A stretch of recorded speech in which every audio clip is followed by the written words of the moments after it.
County Commission meetings have been underwritten by Sedgwick County. KPTS welcomes comments from the public on its broadcast of the County Commission meetings. Viewers are invited to write to County Commission Broadcast, KPTS, 320 West 21st Street North, Wichita, Kansas, 67203.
Hi, good morning, and welcome to the Wednesday, November 20th, 2019 Board of County Commissioners meeting. I'm Kate Flavin, Public Information Officer with Sedgwick County.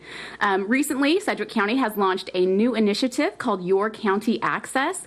It's designed to provide a behind-the-scenes access look at our departments within Sedgwick County. As you may or may not know, our organization strives to provide quality public services to more than 500,000 residents on a daily basis. And so we put together a brief video that I'd like to share this morning.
And so obviously this first video that we've unveiled is following our recruit class 1902.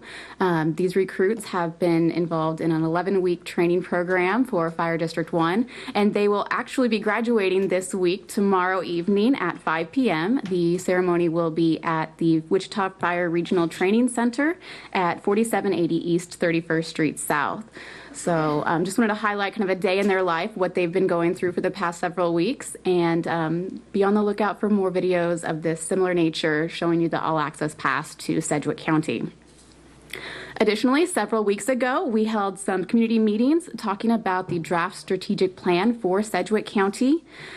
Also follow us on social media, Facebook, Twitter, and Instagram. We will have a link to a survey following up about the strategic plan. So more information to come on that. Make sure to follow us. On the agenda this morning, Commissioners, we have meeting minutes. There are 3 proclamations, a resignation, and 2 appointments. You'll consider a zone change request in District 5. There's 2 grant items for the Department on Aging, and then a review of the Board of Bids and Contracts. So, Chairman, I'll hand the meeting to you. Very good. Thank you very much, Kate. I appreciate it. I want to welcome everyone that's in the audience today. We have a full audience, those that are joining us online. Also, I want to point out that Commissioner Cruz and I went through that training that you saw in the video. Maybe not quite that extensive, but we did go through that training, so we know exactly what our firefighters go through. Also, I want to make sure that everyone stays through the entire meeting today, so I'll give you a teaser that talks a little bit about our firefighters. This is the new Splurge magazine. During other, I will discuss this a little bit more detail, but this is a fundraiser that helps our firefighters fight cancer and so forth by providing wipes that they can clean up at the end of a fire. They provide teddy bears for children that are involved in fires. They have a fire camp for young children.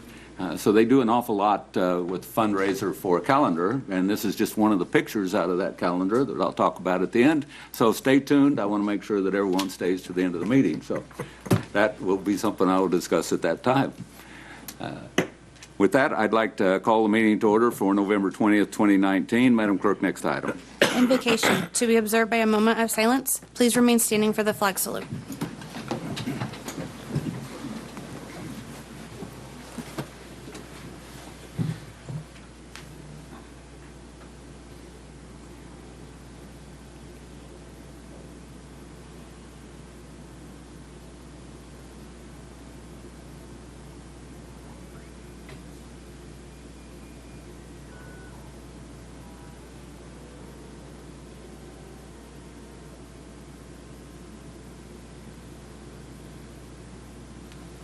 Thank you.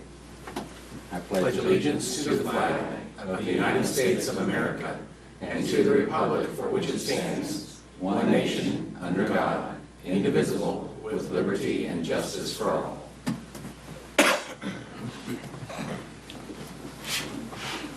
Thank you. Madam Clerk, next item. Roll call. Commissioner O'Donnell? Present. Commissioner Cruz? Present. Commissioner Howell? Present. Commissioner Meitzner? Present. Chairman Dennis? Present. Next item, please. Public agenda. Thank you. I have 5 individuals signed up to speak on public agenda. I'll give them an opportunity if they'd like to speak at this time, or it looks like they're all 5 about the zoning issue that we've got coming up later on. So if anyone would like to speak now, if they have to go, this would be an opportunity. If you don't want to speak now, I will give an opportunity when we get into that item. So does anyone in the audience wish to speak now on the zoning issue? I don't see anyone. Is there anyone else in the audience that didn't have an opportunity to sign up on the public agenda that might like to speak on any subject? Seeing nothing, Madam Clerk, next item, please. Consideration of minutes. Item A, regular meeting minutes of October 23rd, 2019. Thank you. All commissioners have had a chance to review this. Commissioner Meitzner was absent. Move to approve. Second. We have a motion and a second. Any discussion? Seeing none, Madam Clerk, call the roll. Commissioner O'Donnell? Aye. Commissioner Cruz? Aye. Commissioner Howell? Aye. Commissioner Meitzner? Aye. Chairman Dennis? Aye. Next item, please. Proclamations. Item B, proclamation declaring National Public Health Thank You Day. Thank you. Commissioners, I have a proclamation that I would like to read this morning.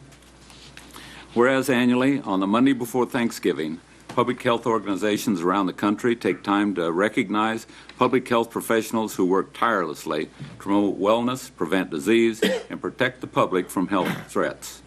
And whereas this year's theme, Public Health is Your Health, reminds everyone in the community that public health initiatives keep them safe on a daily basis.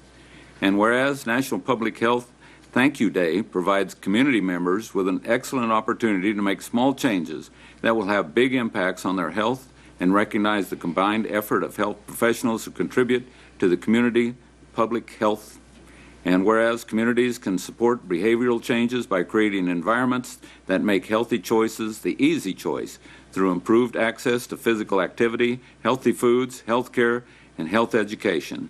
And whereas this year we recognize public health professionals for the exemplary efforts in making our community a better place. Now, therefore, be it resolved that I, Chairman David T. Dennis, and the Board of Sedgwick County Commissioners do hereby recognize November 25th, 2019 as National Public Health Thank You Day.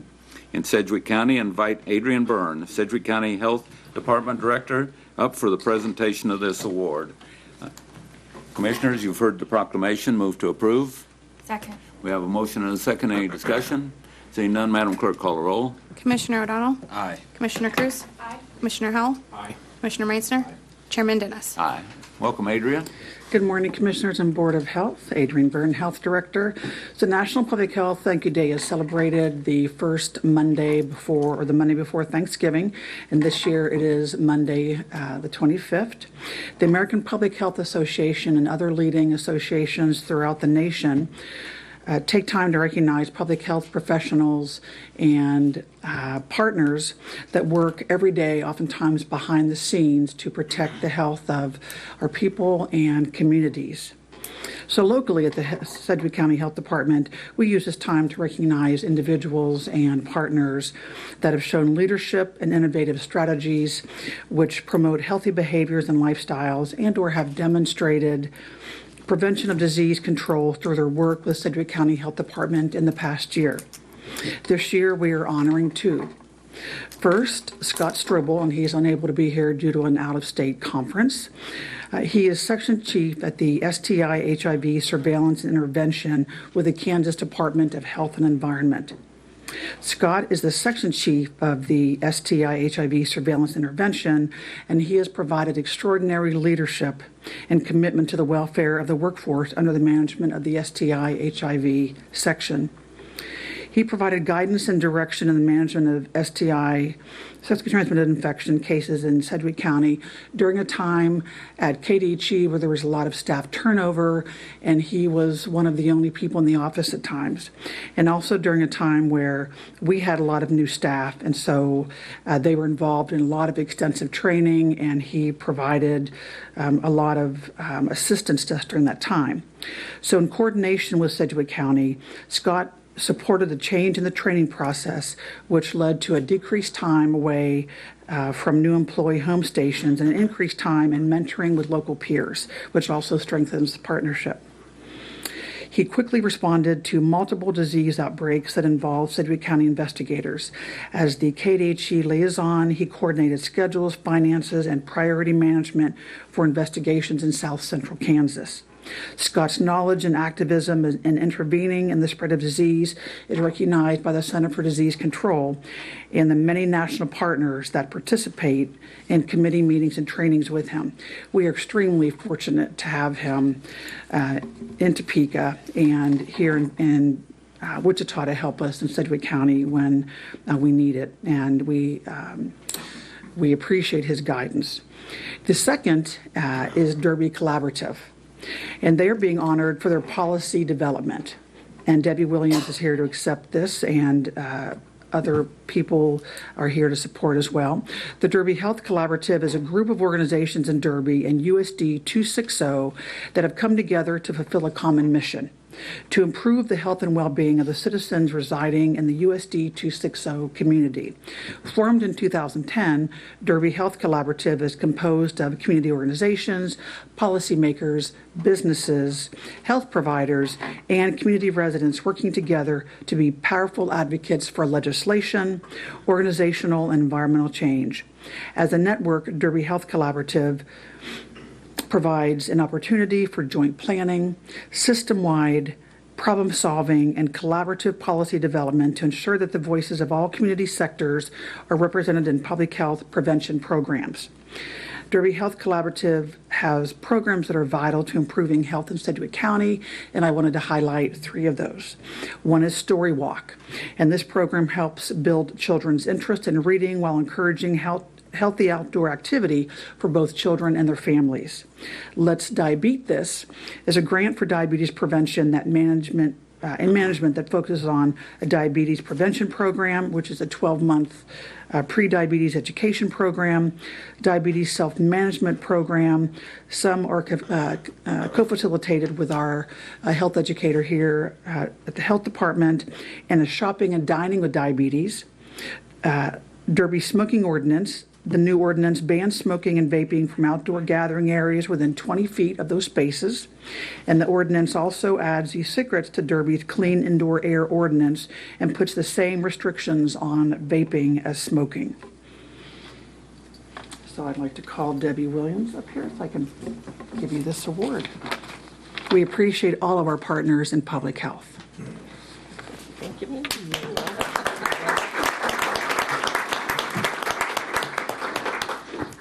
I won't take long, but commissioners want to thank you and Adrian Byrne and the health department for this award for the Derby Health Collaborative. So we're accepting this award on behalf of the nearly 50 members that we have. I do want to introduce my support team, because without the support of the Derby Recreation Commission, who funds us and supports us in all aspects, the superintendent of Derby Recreation Commission is Chris Drum, and then Derek Smith, and Vanessa Buney is here as part of the administration to support us. In addition, I have Maria Torres, who is with the Kids Network, that is here also in support of us. So we thank you for this award. We will continue to strive to do good things in Derby to improve community health. Debbie, thank you very much for being here today. Also, thanks to Adrian for recognizing Scott and Debbie and the Derby Health collaboration for what they do for public health. But most importantly, these are just 2 of the many public health folks that we want to make sure that we recognize, and we want to tell each and every one of them thank you for what they do to prevent communicable diseases and other problems that we have throughout the community, and how that they keep our community healthy. Thank you. Thank you for being here. Commissioner Cruz? Thank you. And I also just wanted to say a happy belated birthday to our Director of Health, Adrian. Happy birthday last week. Very good. Well, happy birthday, Adrian. Thank you very much. Okay, I don't see any other comments. Next item, please. Item C, proclamation declaring National Adoption Week. Thank you. I've asked Commissioner Meissner to read the proclamation this morning. Thank you, Mr. Chairman. Proud to read this. Whereas Sedgwick County believes, along with the nation, that foster children deserve safe, permanent, and loving families through adoption if they cannot safely return home. And whereas the number of children in foster care has been increasing, and many of those children who are adopted have a better chance in life. And whereas brothers and sisters who are separated in the foster care system yearn to be adopted by the same family. And whereas St. Francis Ministries will be celebrating National Adoption Day on Saturday, November 23rd, to complete the adoption of 36 children by 19 families. Now, therefore, be it resolved that Chairman David T. Dennis and the Board of Sedgwick County Commissioners do hereby proclaim November 17th to 23rd of this year as National Adoption Week in Sedgwick County, in the hopes that people of this county will open their homes and adopt Kansas children from the foster care system. And I'm here to accept this with Justin. I want to make a motion to approve this resolution, please. A second. We have a motion and a second. Any discussion? Seeing none, Madam Clerk, call a roll. Commissioner O'Donnell? Aye. Commissioner Cruz? Aye. Commissioner Howell? Aye. Commissioner Meissner? Aye. Chairman Dennis? Aye. I also accepted Mr. Justin Thaw is here, Assistant Director of Adoption for St. Francis Ministries. And I was also proud to read that because both of my children are adopted, and they both at a different time, but they end up being siblings as well. So it's been a rewarding experience for me and our family. So well, thank you, and congratulations on that. I think we work with a great many families in this county and in many other counties throughout the state, and so it's always great to work with families on a daily basis to provide permanency for our children. My name is Justin Thom. I'm a supervisor at St. Francis Ministries, and I'm here on behalf of the agency to accept this proclamation and thank you for the honor and the recognition. But definitely, the recognition goes to all of our families. I think there was a number that was listed, and over the last couple weeks, we've increased that number of adoptions that we're going to do that will finalize on Saturday. And so that number now is 46 children and with 23 families. And so we couldn't do this work without the families that we work with on a daily basis. And for myself, I'm just one piece of it, and we have how many staff that work tirelessly and work hours out in the field working with families on a regular basis. And so, but I would like to point out that, throughout we celebrate National Adoption Day in the month of November, but we have families throughout the year. And so we finalized 309 adoption finalizations throughout the fiscal year this past year.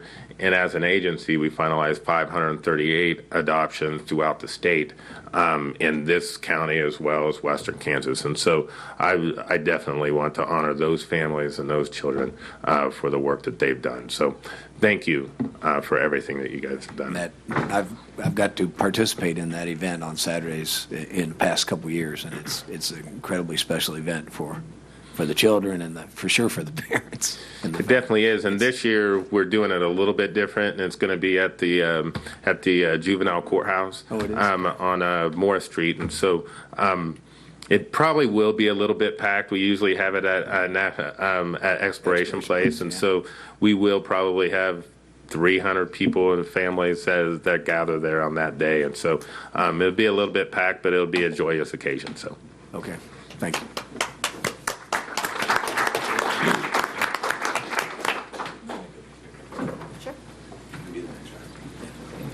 Thank you.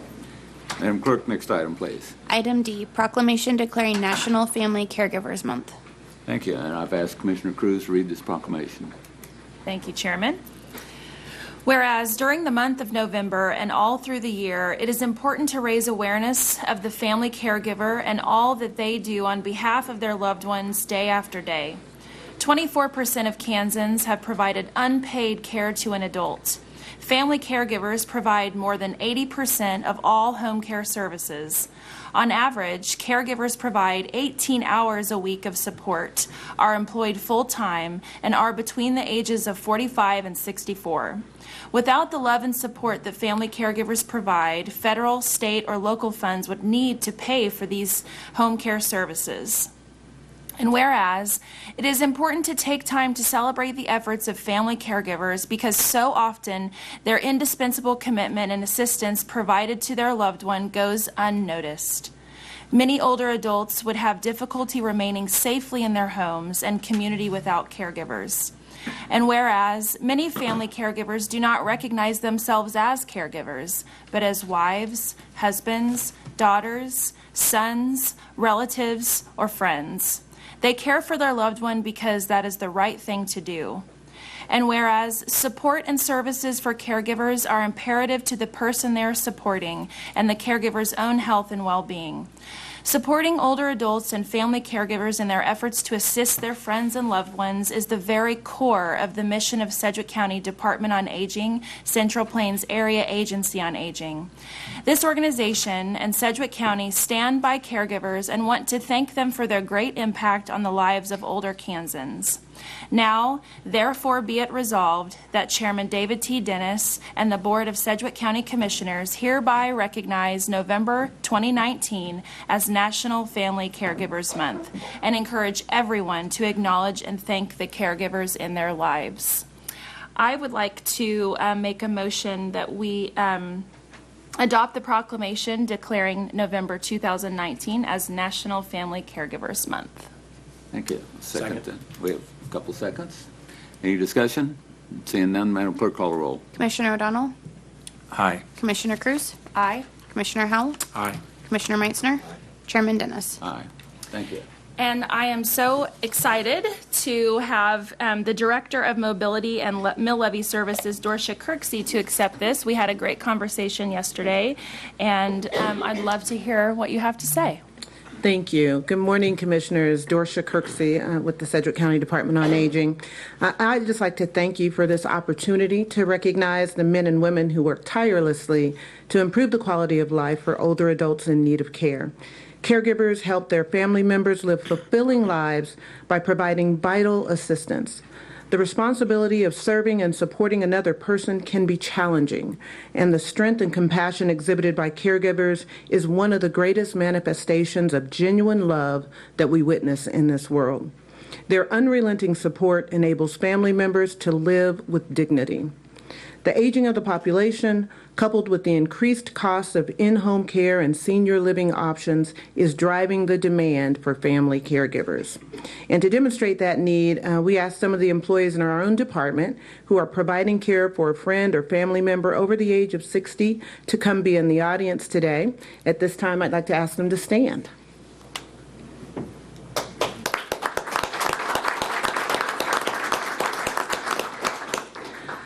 In total, we have 9 of the 44 employees in our department, including myself, who are currently serving as caregivers for an older adult.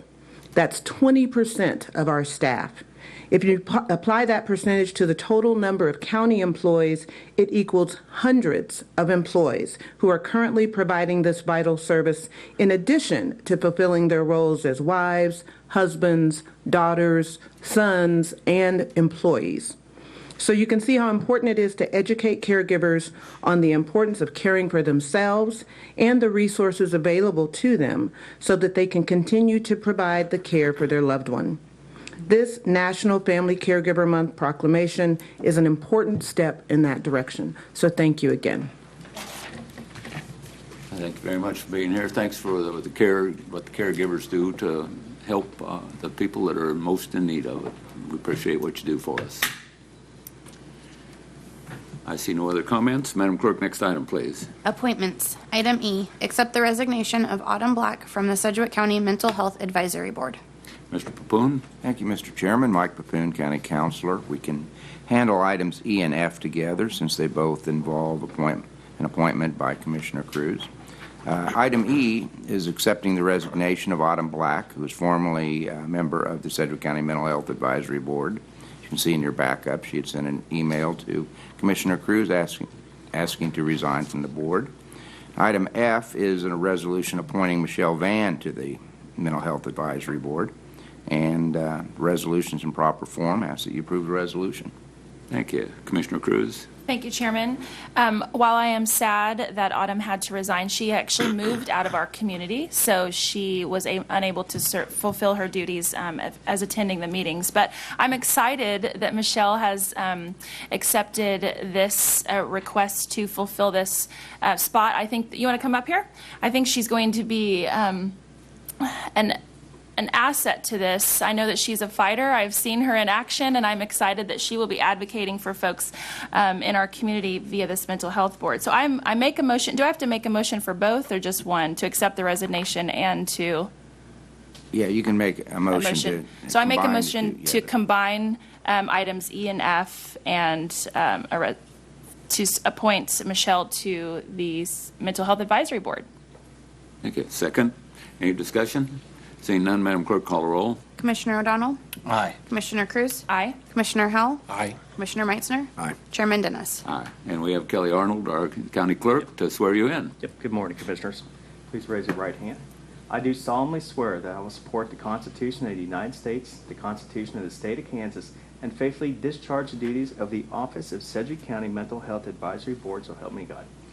Congratulations. Thank you. Thank you.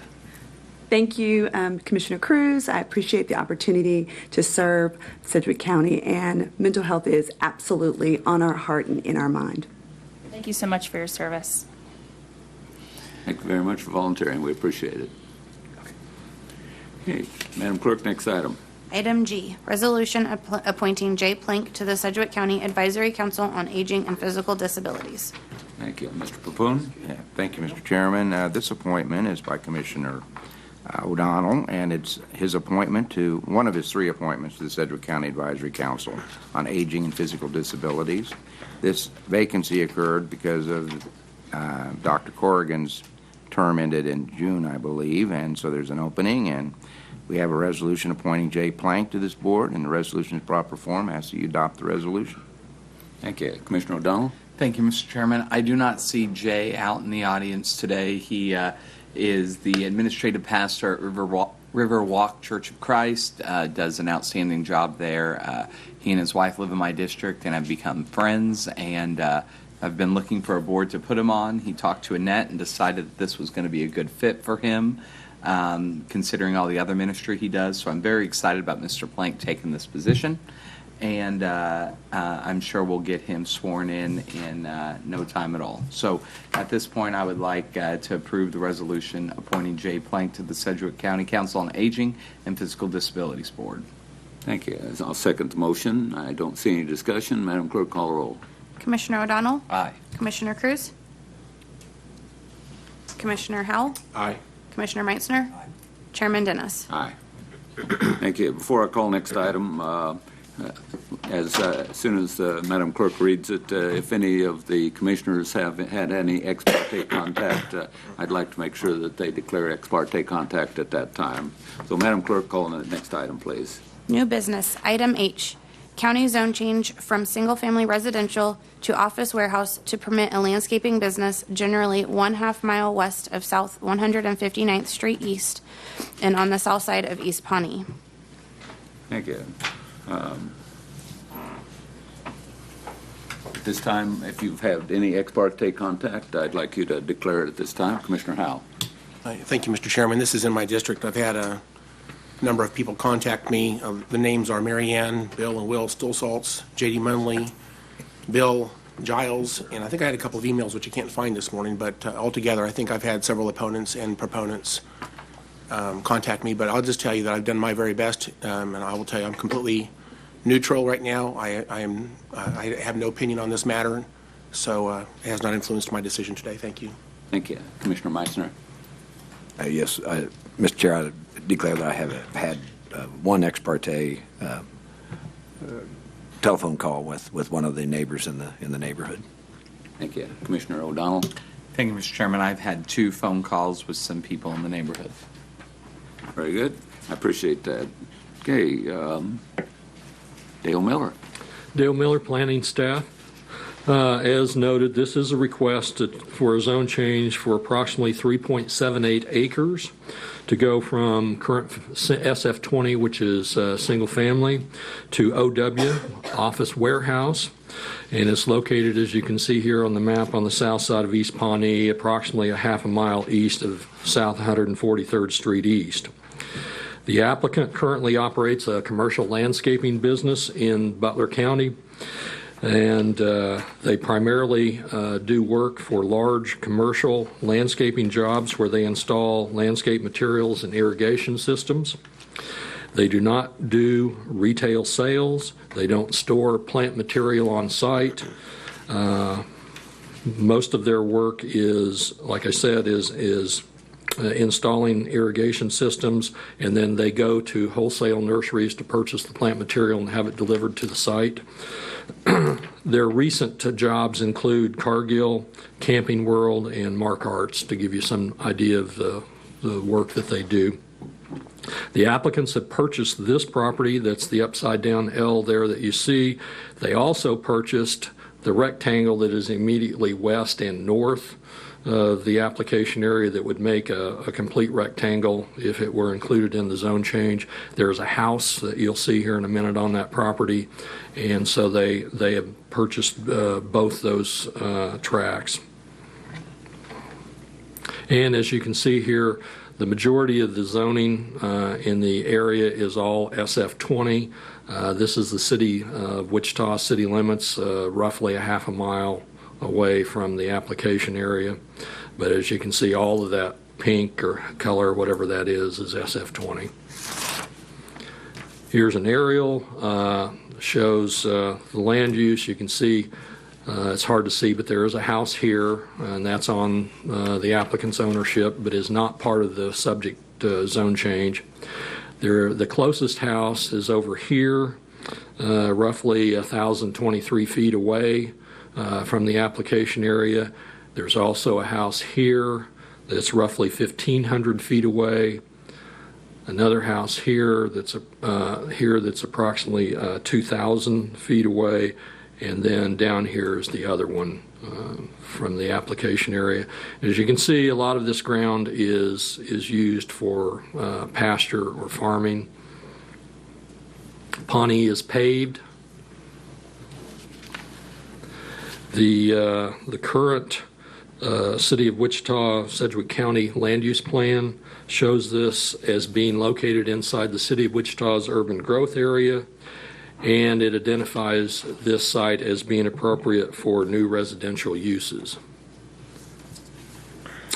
The applicant submitted a site plan. As you're aware, a typical zone change, there is no requirement for a site plan. However, the Planning Commission asked for one to be submitted as part of their consideration, and so this draft plan has been submitted, and I believe we provided copies to you as part of the briefings. The Planning Commission recommended approval 11-0, subject to a protective overlay, and that protective overlay includes additional standards outside of what are the standard requirements for office warehouse. Office warehouse district allows for outdoor storage, but it has to be screened from ground level view. That's a standard requirement.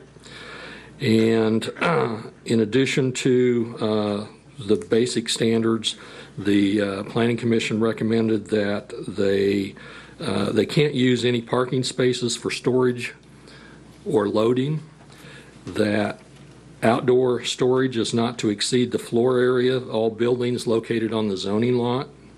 Materials stored outdoors cannot be seen from ground level view, and that's just a repeat of an existing standard.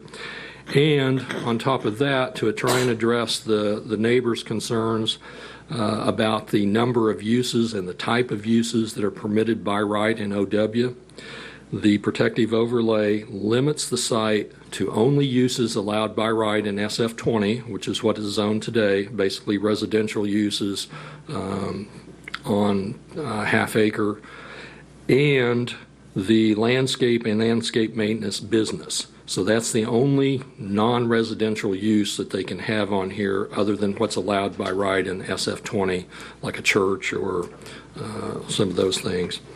At Planning Commission, 2 individuals spoke in opposition. They cited the following concerns.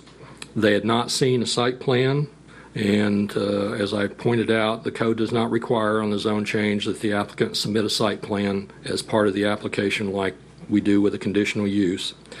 They were concerned that the applicant's existing site is unsightly, and I believe we provided copies of the photos that they had taken of their current site when we did the briefings. They were concerned that OW allows a broad range of uses by right, that they are concerned don't fit in with the neighborhood, and so that was the reason for the requirement in the protective overlay that it only be the landscape maintenance business, and then uses allowed by right in SF20. That the comprehensive plan shows this site is appropriate for low density residential, and therefore this proposed zone change is out of character with the plan's recommendation. The use will not serve the immediate residents, and that if this were to be approved, it would amount to spot zoning.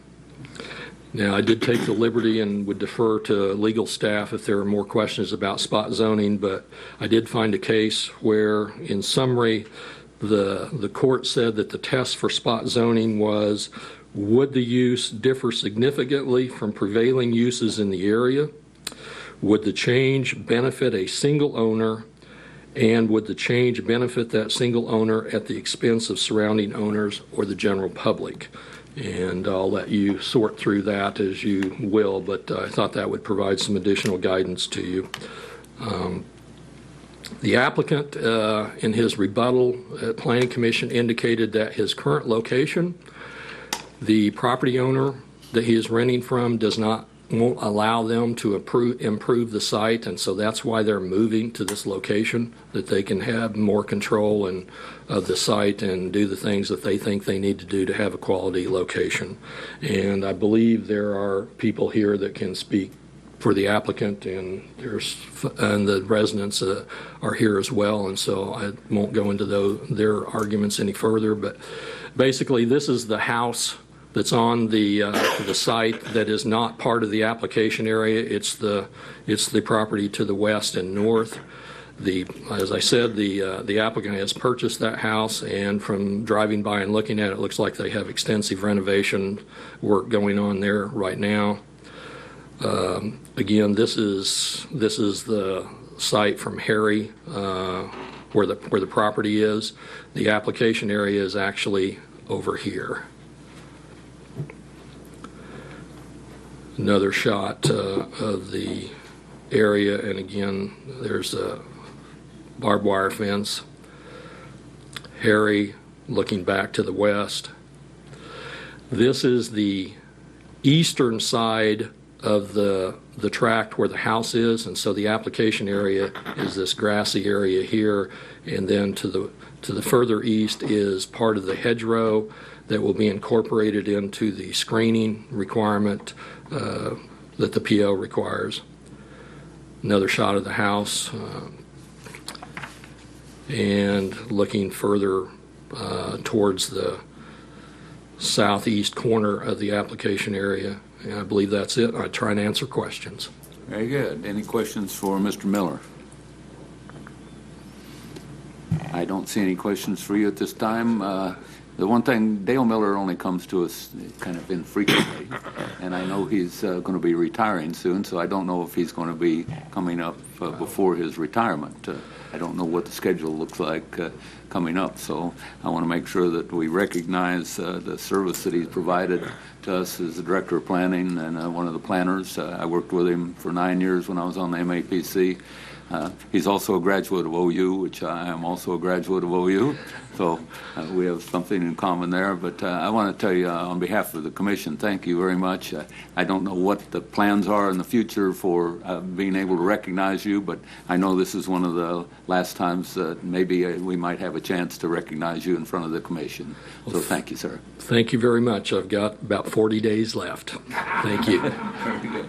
Commissioner Howard, do you have a question? Yeah, thank you, Mr. Chairman. I was debating whether I should ask my questions now or later. I think I want to ask the questions now so that if there's anybody else has any comments besides Director Miller, they can also address my questions. But so I'm looking at the backup material that's in the agenda book, and I believe on page 25 it talks about the office warehouse district has limitations on outdoor storage, and it goes on lists a few things, 3 things about parking.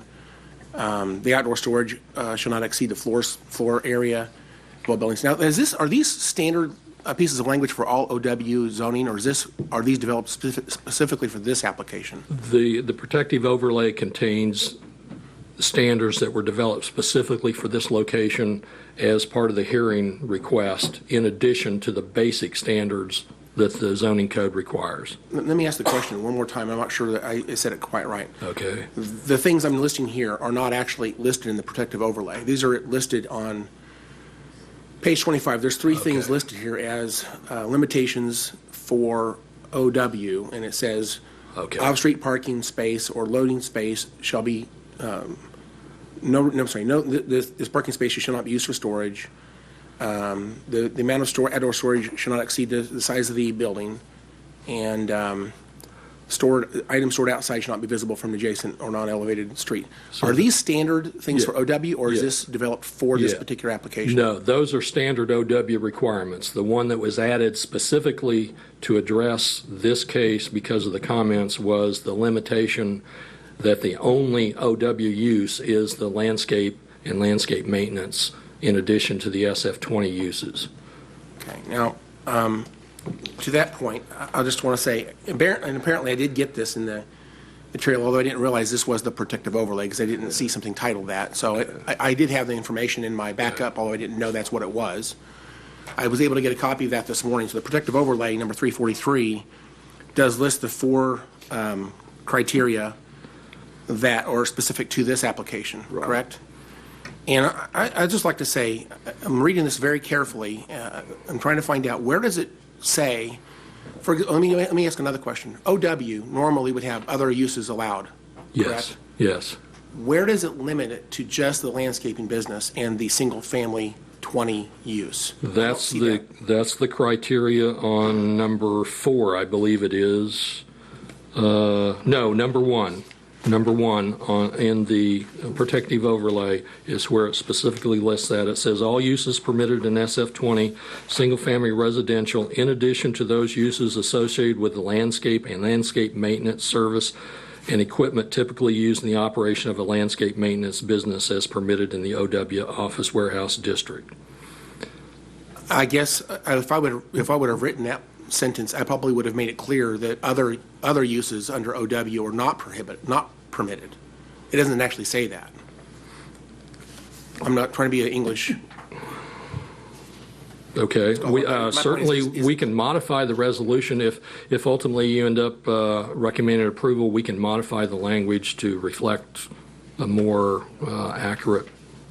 Well, as we contemplate this today, let's just think about that for a minute. I see Justin over there nodding his head a little bit. I'd like to know maybe if I'm by myself by seeing that in this or not. I don't know if I'm the only one that sees that, but I don't see any language where it actually says other uses under OW are not permitted. I don't know where that language would be anywhere in this material. So I guess I'll just present that as a question. And then a couple of other questions with respect to the enforcement of the protective overlay. If the applicant is well-intentioned, but let's say a year from now, for whatever reason, they kind of fall out of compliance with this, what's the enforcement mechanism for keeping this,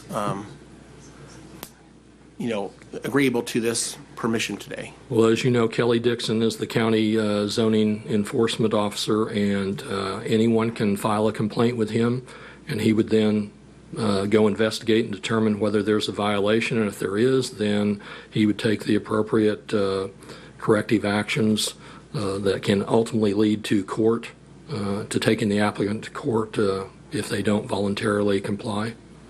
So I have a number of code violations issues in my district right now that we're trying to work out, and this would kind of fall into the same process that you've been trying to use on other properties. That depends on whether it's a zoning violation or whether it's another violation. But if it's a zoning violation, that would be the standard process.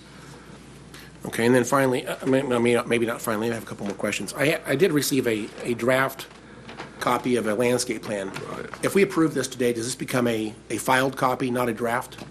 No, depends on what was, if it's approved, it depends on whether there's any changes here, but we wanted to provide you with what they had given us to this point in terms of going through the process, but we will get a finalized plan that reflects whatever is approved, if it is approved. I guess I'd like to just know that what we're considering today, whether there's any potential changes to this, if we approve this today, we don't have a final copy of what's been presented. So I'm wondering, if we approve this today, how do I know what I'm approving if I don't have a proposed? Well, I mean, the requirement is there has to be solid screening that cannot be seen from street level, and staff typically reviews that and determines whether the plan is accurate. We typically don't bring plans back to either governing body for final approval, provided that we know what the standards are. And I think I have two more questions, and I may have questions later as well. But as I'm looking at this plan, one of the things I noticed is that the west property line, according to this map, I'm not saying this is accurate. I don't know if it is accurate or not. I have no idea. But it shows these trees on the west side of that dashed line. Does that mean that they're on the neighbor's property? I'll let the applicant speak to that. I don't know for sure. If they are on the adjacent property owner's property, I'm curious, if those trees weren't there, does this applicant have responsibility then to What we've done in the past is if there's landscaping on somebody else's property, the abutting property, and the abutting property owner for some reason decides to take it out, then the applicant would then have to replace those. But we don't make them double up as long as as the trees that are there comply. And I think that's reasonable. I just want to make it clear that even if I don't think either owner has the intent to take those trees out. I'm just curious, what's the responsibility if the trees weren't there? They would have responsibility to put screening on their own property, essentially similar to what we see on this map. Yes. Okay, and then finally, you mentioned this is in the ICT urban growth area, and I understand that Wichita owns property to the east and to the south of the subject property. Is that correct? Owns property? Or I should say it's inside the city of limits. It's inside the city. I'm not sure they own it. I don't know who owns it. That is the existing city of Wichita city limits. That is a subdivision. And then over here, just west of 143rd, it's not right on the street right away, but just to the west of there is additional property. I think it's Southeast High. Is over there. So there's really nothing on this view that shows, other than that top left corner, city limits of Wichita. Correct. Okay. You say it's in their urban growth area. Have they weighed in on this in any way? Do they have a right to give us an opinion on this? Oh, okay. Philip is telling me that the city actually owns this property as well, even though it's not been annexed. Okay. But no, the city of Wichita, because half of the planning commission is comprised of people appointed by the governing body, they don't have a separate hearing like the second and third class cities do with their area of influence hearings. All right, that's all my questions for now, but thank you for the answers, and I look forward to hearing from the folks in the room. Thank you so much, Chairman. Thank you. Appreciate it, Dale. I don't see any more questions for you. At this time, I'll open it up to the public. I have 5 individuals that are signed up. You'll each have 3 minutes from the time that you approach the podium. I'll ask each of you to state your name for the record. The first person is J.D. Munley.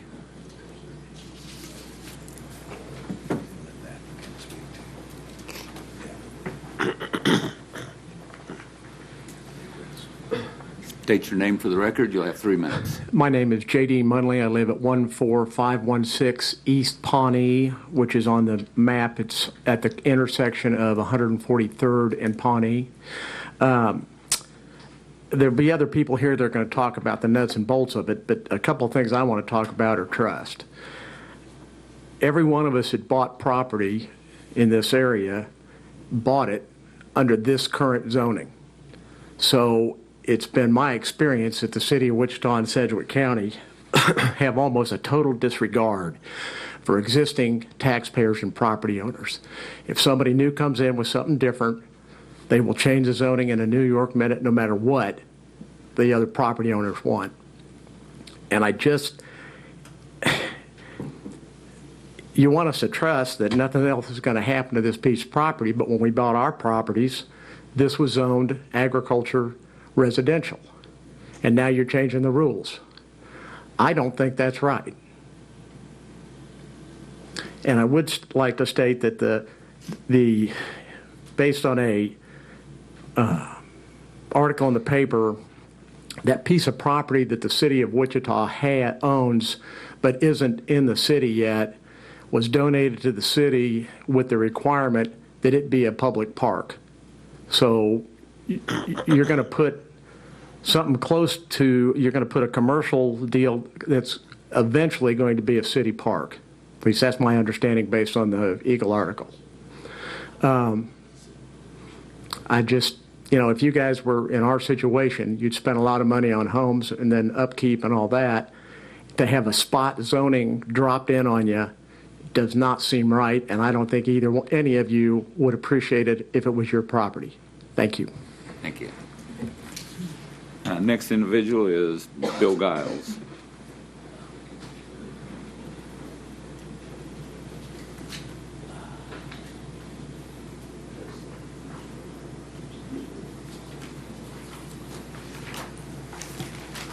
Please state your name for the record, and you'll have 3 minutes. Good morning, Commissioners. My name is Bill Giles, and I'm representing the Lee Banks Family Trust. If I can have 00. This particular image shows the subject parcel in the bright red, along with the surrounding properties around it, which are all relatively large properties. And the diagonal red lines represent those property owners who are against this zoning change. The diagonal gray represents the city's property, of which we've recently heard third party that some of the elected officials have finally become aware of this proposed zoning change, and they've expressed personal interest that they are not in favor of this happening, although we don't have it as a official statement of the elected officials as body. Excuse me, next. You have the ability to, there we go.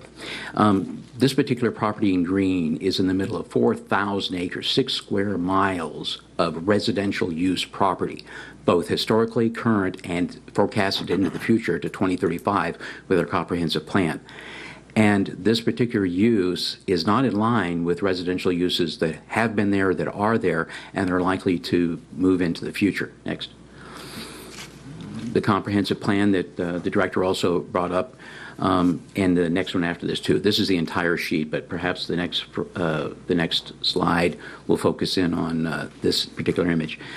This is all intended to be residential area into the future as well, although there is commercial, limited commercial zoning, which does allow for their use already at 127th and Pawnee, 127th and Harry, and 143rd and Harry. So there are places in this immediate area that can accommodate this use, that we do not have to take the suffer to have it in our backyard, but put it at the areas that are already provided. Next, please. The degree of increase in that our zoning ordinance provides what is commonly held in planning theory to separate intensities of use so that people of particular uses can have a certain degree of protection than having something super intensive next to them. And we have that structure in our zoning ordinance here. We're currently a single family 20 zoning, and we're anticipating that this is an increase of 12 steps of intensity of use over to OW. That is a seriously significant increase and does result in this discomfort. Oh, I'm sorry, 30 seconds. We're not going to make it at all. This particular chart also shows that the particular use of OW does not allow residential. It is not a residentially acceptable use in theirs, and we're putting it in the middle of 4,000 acres of residential use, as well as the SPF 20 does not allow for the proposed use of construction, sales, and services. Excuse me. Next, and I'm getting a red light as it is now. Continue. The golden factor. You can continue. Thank you, sir. Golden factors was raised as a question by one of the planning commissioners during the planning commission meeting. An answer, if it was given audibly, I didn't hear it, or if it might have been motioned visually, but there was no further discussion after the question that was raised. And in actuality, there are golden factor issues here that do relate to the property and cause us a great deal of concern as well, particularly number 8. No, it's not in compliance with the comprehensive plan. This has always been, as it was previously pointed out, when we bought the property, it was low density residential. It's being used as that. Even though the distance to existing houses may be a great distance, it doesn't look into the future as to how changes may continue to develop on these properties and houses continue to be built closer to it. As well as the concern is, while we're making a zoning change to accommodate this particular applicant, this zoning change continues on into the future well after this particular applicant may sell the property, and we don't know who the attitude of the people that may come in behind. And it just opens up too many things to the future that are unknown and are not comparable to being in a residential area. Next, please. If we had the opportunity to look at trends to see what our community says we should be doing, yes, the OW is a specific zoning district that does allow for the construction, sales, and service identified land use. If we looked at the examples that are provided here, where are those located in our community? And they certainly aren't in OW zoning districts. Looking up a couple of competitors to the applicant, their properties are located in light industrial areas.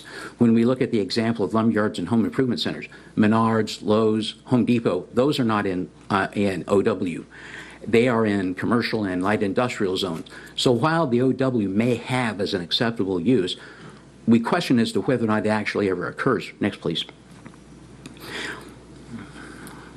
This is an example of an OW property use it happens to be in the city, but our Planning Commission operates for both the benefit of the other. And we can see that there is an OW use that is immediately adjacent to residential. But what we see is in the context of where it's located, it's adjacent to commercial. And it doesn't stand out on its own. And as well, this particular land use, it was asked, are there other land uses available in the OW besides the construction, sales, and service? Yes, there are. Scroll down, please. And what we see is that in this OW, it's an office building, which is one of those expected uses, and not necessarily a landscape business, although it is specifically allowed. Where we find our landscape businesses are not in the OW zone. And this is not a business application that is really conducive to being adjacent to residential. Excuse me, next please.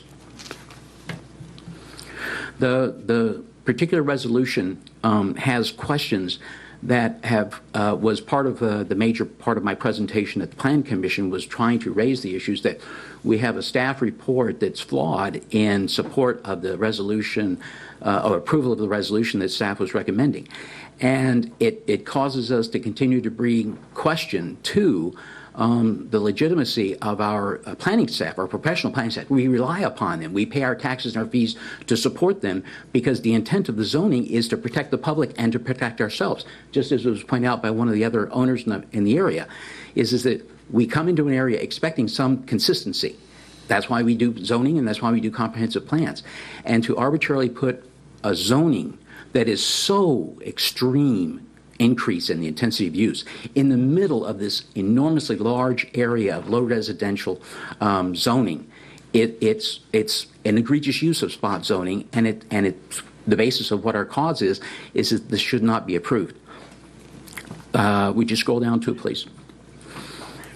The text of the protective order is convoluted, and I would question the point that was made that the last sentence at the description of item number 1 says is that no exception, it will be no residential uses on this property. And that was just a clarification from what the director was providing, is that here is a use. OW does not allow residential.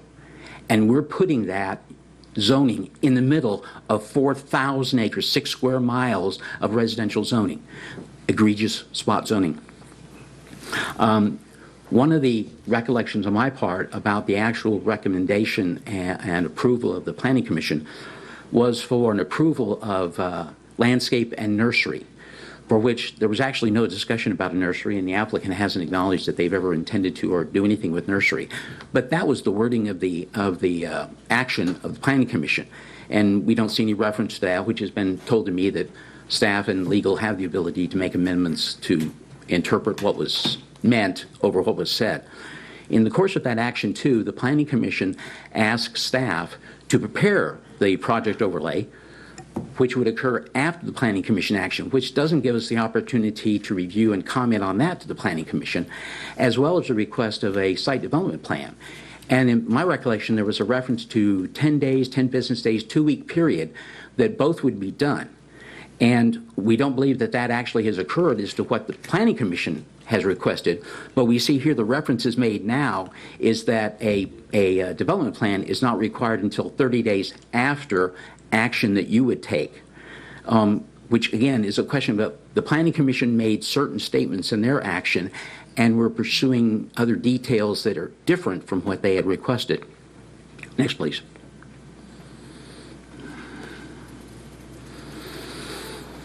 In the course of the process, there has been a document that has presented to me, presented to the planning staff, for which a copy has been sent to me. We understand that the office warehouse zoning district requires a screening. We find it questionable the density of the screening that's described in the zoning. But what we see is that's an obligation of the developer of the OW property to put it entirely inside their property, and it's a responsibility that they have to maintain it. The suggestions here in this draft concept plan of landscaping intends to use existing cedar trees on the east and on the north of the subject property, to which I recall that a cedar is actually an intrusive plant. It grows across fields if it's not taken out, and it's not actually a preferred plant, although I have not personally checked the list of approved plants for screening, for screens that are required by the zoning to see that this is a legitimate plant for that, as well as the hedgerow on the west side. And I think at the comment there that the hedgerow is not on the neighbor's property, which happens to be the neighbor's property that I'm representing. It is a point that I'm not certain that too, Osage orange being a specific species on an approved list that you would actually propose to put into a screening installation to meet compliance. The other thing about the screening requirements is that we're talking about starting from fresh with plants that are maybe 6 or 8 inches tall, 2-inch caliper, 20 to 30 foot apart with shrubs, 6 shrubs between them. Particularly when that would be installed, that's no screen to obscure business operations on the property next door, as well as the amount of time that it would take for it to go to maturity. And so we're not getting a screen, we're getting a bit of a filter. The evidence that's particular here right now with even this hedgerow is that they're deciduous trees. Their leaves are gone. You can see through them. So a solid screen is not being provided here, and we're continuing to see observation of whatever the business activities are. Next, please. Sir, can you wrap it up, please? Yes, sir. I think I've got just one more. Did I have the golden factors again, please? And scroll down just a little bit. The extent to which, item number 4, the extent to which this will drastically affect the nearby property is that we have conditions of business operation that are noise, that are traffic, that are odor, that are light pollution, that would not otherwise be expected to occur here in a use that would be within the current zoning limits. And we must suffer through that too. There's no provisions that these will not occur now, or particularly in the future as a future owner may acquire this property. So we look to accommodate the wishes of the owner now, but we're putting into place conditions that extend off into the future, well past what they may be responsible for. Sir. Thank you very much. I don't see any questions. Thank you. The next speaker is Chris Lepke. Please approach the podium, state your name for the record, and you'll have 3 minutes, sir. Thank you. My name is Chris Lett, and I'm here speaking on behalf of myself and Dr. Harrison. Dr. Harrison owns a property directly north of the property that is asking for the spot zoning. The zoning going from SF 20 to OW. Both of us are greatly concerned that the proposed change in zoning is out of line for the zoning area. What we have believed since we purchased our properties is that we would never have to consider such a severe change in allowable land use would occur in this SF20 zoned area. I've spent considerable amount of time and money improving my residential property only to have this possibly occur. The proposed land use as a landscape business is way out of consideration as being compatible use to the remaining residential area properties zoned in this area, and Director Miller did point that out. This benefits only one property owner. It hurts all the other surrounding property owners and residents. One of the property owners is the city of Wichita, which has the property to the east and south of the proposed property. The city was purchased or donated this land for a park. Now I'd like to talk about the quality of life for myself and the other residents living around the area in question. If this is approved, we will be subject to the activities of the landscaping business. The lighting, pollution, noise from the business activity, odors from the business activity, and runoff from the stormwater. The water does run east to the future park, then north to Dr. Harrison's property. as well as blight. Based on their existing facility, which I believe you were provided photos, we have this to use as a measuring stick. Trees and bushes will not completely cover this business. The applicants have stated they intend to get roll-off dumpsters to hold the waste from their business activities.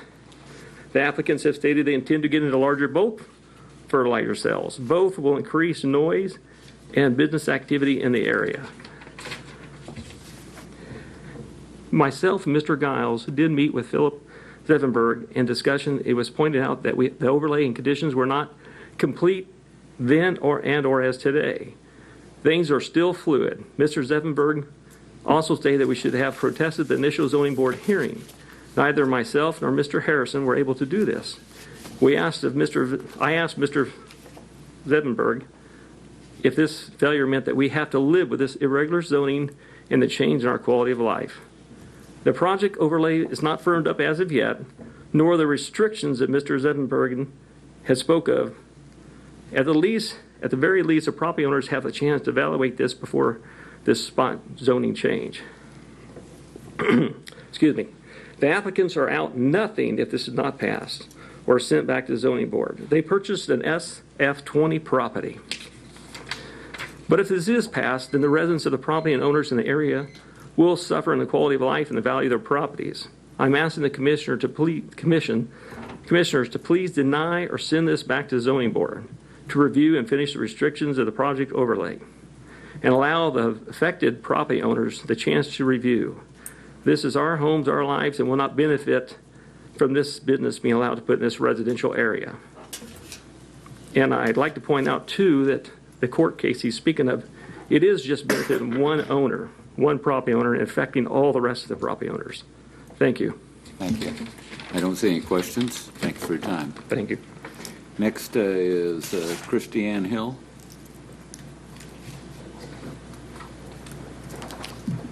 Hello. My name is Christiane Hill. I'm at 15001 East Pawnee. I'm also going to speak for my husband who just had surgery 2 days ago. We're against this. We're probably the newest people in this area. We too have spent a lot of time and a lot of money to improve our property. We don't want this. That's really all there is for me to say. I appreciate your time. Appreciate for you to think about us, not just that one particular area. Thank you. Thank you. And Charles Hill is not going to speak then? No, he's not going to get up. Very good. That's all the folks that I had signed up on this. Is the applicant in the audience? Would you like to speak? Please state your name for the record. And I'll give you a little latitude because I gave the other side a little bit of latitude. I'm Will Stulsatz. Trying to make myself sound a little more human than I've been made out to be, I believe. Premier Landscape is a family-owned business that's been in business for over 21 years as a landscape construction and maintenance company. We pride ourselves on improving existing landscapes and creating new landscapes that are healthy for our environment. We are local pioneers in installing water-efficient irrigation systems and water harvesting. We encourage the use of organic fertilizers and discourage the use of non-direct pesticides. Much of our work has been done for many not-for-profits, such as the YMCA, Boys and Girl Scouts, the Goodwills, and the Catholic Diocese and their charities. Over the last couple years, we've landscaped Mark Arts on North Rock Road and Cargill's new HQ building in downtown Wichita. We are currently working on Steeple Bay project for the city of Wichita and South Wichita, where we did the new Camping World and Gander Outdoor landscape this last summer. Our current facility in Butler County is a rental property that we outgrew many years ago. Our hands have been tied and we've not been allowed to make improvements to help us do business more efficiently. It is our intentions to develop the property to service our business in a cleaner, more environment-friendly way. It has been our dream for many years to build a facility that we can be proud of and enjoy working out of. The proposed zoning change will allow us to build this non-combustible, less than 25-foot tall, beautifully landscaped building to complement the agricultural farm land surrounding us. This new site came with a farmhouse that we've spent the last few months rehabilitating and making it habitable again. We are excited to have a place for our children to play. Thank you. I don't see any questions for you.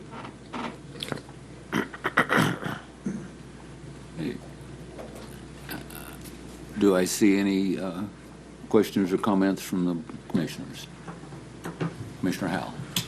Thank you. Appreciate the comments of all the people that spoke. I have one question for Director Miller, probably. That is, this zone change is impacting both properties, the L shape plus the corner next to that, or is this just for the L shape only?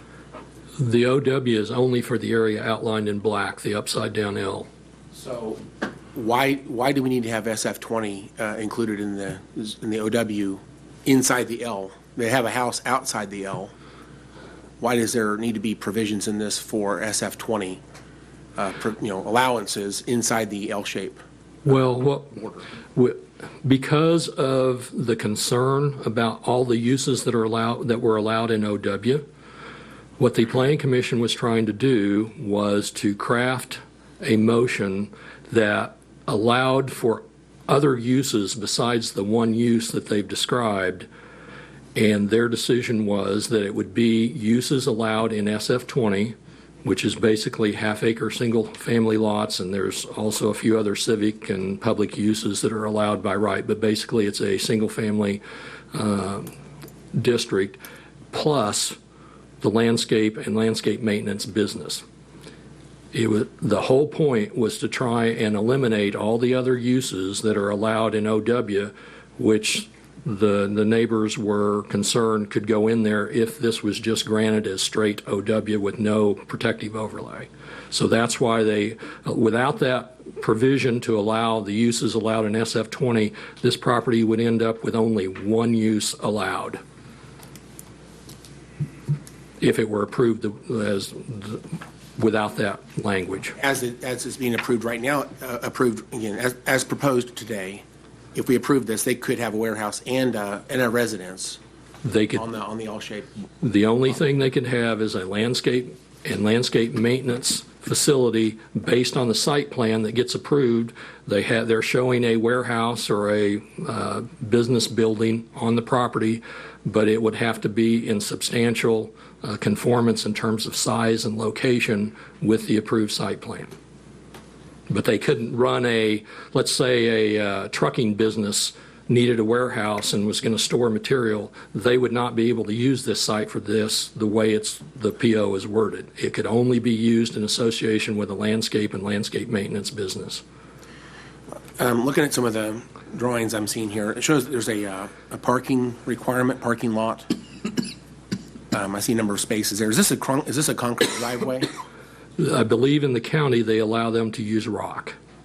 Rock is considered to be some paved. defined parking spaces here as well. Is that also rock, or is that the parking spaces and the circulation area are required to be rock? Because there's also an ADA space showing here. I was just curious how that works. The code requires for X number of parking spaces you have to have an ADA space. Okay.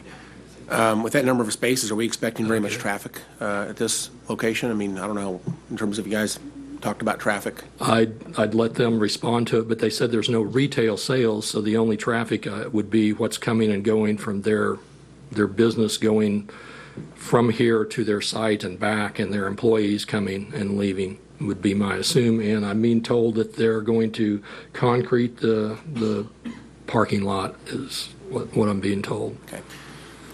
I am curious, under SF20, if somebody wanted to build an outbuilding that was essentially like this building, would that be allowed under SF20? As an accessory for a garage, for a personal workshop.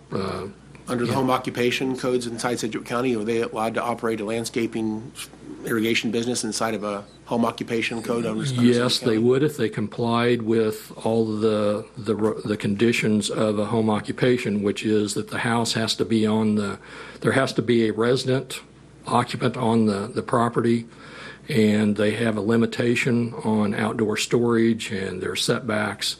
Our understanding was that there was no the residence may or may not be occupied for long term by someone who's operating the business. I don't know if that's what I was told by other staff. So, and the size of their storage area and the way they wanted to do it didn't meet the rural home occupations. There's also a limitation on the number of employees. that I understand they wouldn't meet, so that's why we didn't direct them to the rural home occupation. But yes, there's an existing one that we're pretty familiar with, Northwest. I'm just saying if this business didn't have any employees that actually accessed the property, they were employees that reported elsewhere. They never accessed this property. I understand that's kind of the plan, I understand. If this was all one piece of property, then home occupation actually would be almost by right under Sedgwick County Code. If they complied with all the setbacks and the maximum storage area, yes. Well, based on what you know about Sedgwick County Code, is there anything that's popping off this proposal that would sound like it's a restriction on that being a potential? I'm not saying that we should do that. I'm just saying if they were to go down that path, is there anything that's been presented today in terms of setbacks or size of building or storage that you think would be something that would be a conflict with the home occupation? Well, technically, the home is not on the site, so it wouldn't be. I understand right now, but those properties could be joined together, could they not? Potentially, I mean, they might be, but they're limited to 4 employees in a rural home occupation, and there is, like I said, there's storage maximums. I think they are under that. It's possible that they could operate this as a home occupation. I'm just thinking about other businesses in my district, for example, that have some outbuildings. They maybe have a piece of equipment in the building. They may have hundreds of employees, but they happen to live on a property and has an outbuilding. I'm curious. Yes, I mean, if this business doesn't have employees who are coming to the property to do work, then the fact they have employees in their business that they don't access the property, what's the limitation of 4? Why does that come into play here? Well, if you as a homeowner and you're not running a business, you can build a barn as big as you can pay for as long as you meet the setbacks. There is no minimum or maximum. But if you're doing a home occupation, then I believe there's a limitation of 20,000 square feet of storage area, and there's also a limitation on the outside storage. Yeah, I forgot about that. The outside storage area can be no larger than, I believe, 3,000 square feet, or the same size as the home on the site. And I believe their outside storage exceeds that, so that would be problematic for them. But I have a hard time. I'm just curious. I have a hard time responding to a what if when that's not what we're discussing here. I'm just wondering why this proposal came to us, packaged up the way it is, and I'm wondering what other options. Based on the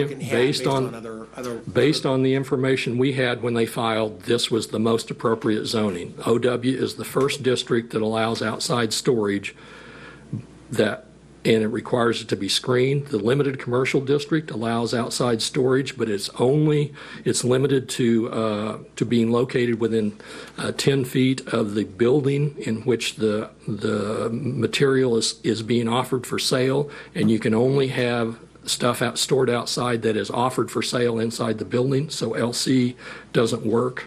OW was specifically designed in 1996 to account for these kinds of businesses. We put it together for like plumbers and electricians and people who don't need primary retail space, but they need a location to store and to have their equipment and have employees come to. And so we created OW. There was no OW prior to 1996 in either zoning code.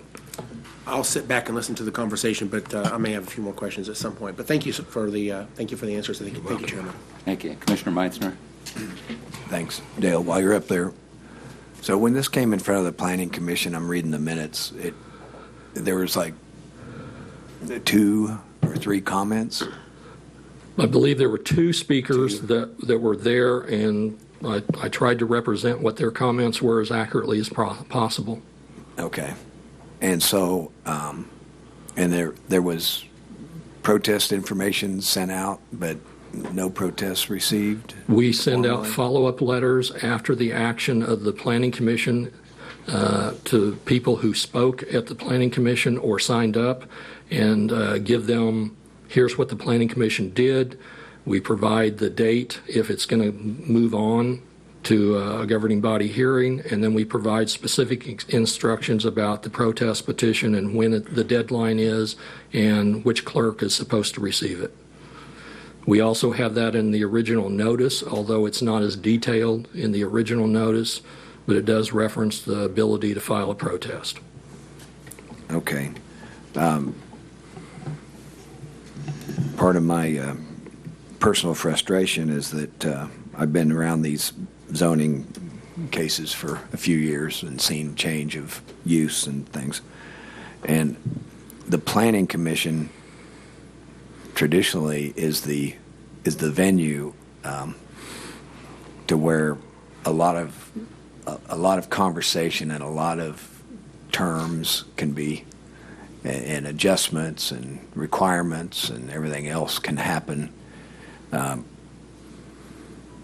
I take a little exception with Mr. Giles' criticism of the Planning Commission.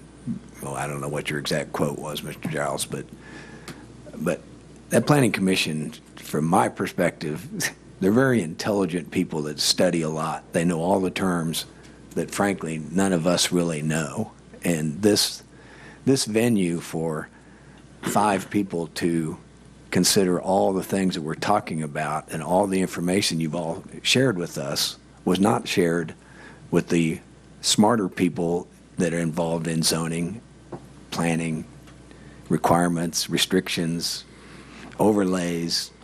You're telling us about lengths of trees and leaves, and it's just not what I or this commission, from my perspective, have to sit here and kind of make sausage at the bench when there's already a venue that's there and it's been around a long time and it's very obvious.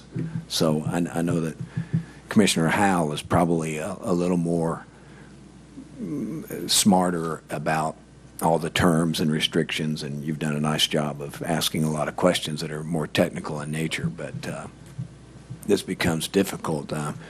My guess is that I don't even know what the rules are that could be properly. If this was returned to Planning Commission, I guess A, we have to have a reason. B, if in your opinion you feel like that there's just too much confusion about what's going on, you could return it to the Planning Commission asking them to reconsider the case. You would need to specifically, if you want additional public testimony, advise them that that's what you're expecting, because in the past we've always said that's up to the commission on whether they take additional testimony. But certainly if you feel like that there's too much confusion, you could send it back and ask them to clarify anything that you think is not clear in the presentation today. Okay, and so, from the conversation I've heard, it appears that Mr. Stulsatz, with the plan that was not required to be submitted, but he did submit one, a development plan. Right. That maybe has got a few gray areas in it and criticism. So would that be in a venue at the Planning Commission where they could define certainly length, size of trees? Yes. Leaves or not, those kind of things. Right. I mean, the basic fact is, in OW, any outside storage has to be screened from view from street level. And so whatever landscape, and the code allows them to use landscaping, berms, or fencing, or some combination of the three. But whatever, at the end of the day, whatever they do, it has to be solidly blocked from view from ground level. And so that's why the site plan is not finalized. And the other reason is it depends on what happens here. You guys could add or delete conditions of approval as you see fit based on the testimony. And so that's why we are telling everybody discussing this that it's a draft, because it's until it complies with whatever the final ruling is, it's not finished. Right. Well, because I know when there's a housing development, I mean, there's not even the plat's not even required to be delivered. It's just It's just that they're going to go to housing, and then if it's cul-de-sacs or streets or whatever, that comes later. Yes. Okay, so I'm personally, from my perspective, I'm appreciative of what Mr. Stulzot seems like is coming to the table with, or the community with, and it sounds like he's got a resume of some fantastic accomplishments in your previous business. I assume that he would try to keep that land to show off as well as some of his clients, but I just wonder if we would want to send this back. I would ask. We don't have to. We can make whatever decisions. And Commissioner Howell, I kind of respect your guidance on this, but I would if we do send it back, I would like for the Planning Commission to hear everything that we're hearing, or invite the people to voice their concerns and see if the smarter Planning Commission can make any adjustments that might satisfy some of the residents or not. And then, so I don't mean to be kicking the ball down the road as much as I just voicing my thoughts and concerns. Thank you. Commissioner Cruz? Thank you, Chairman.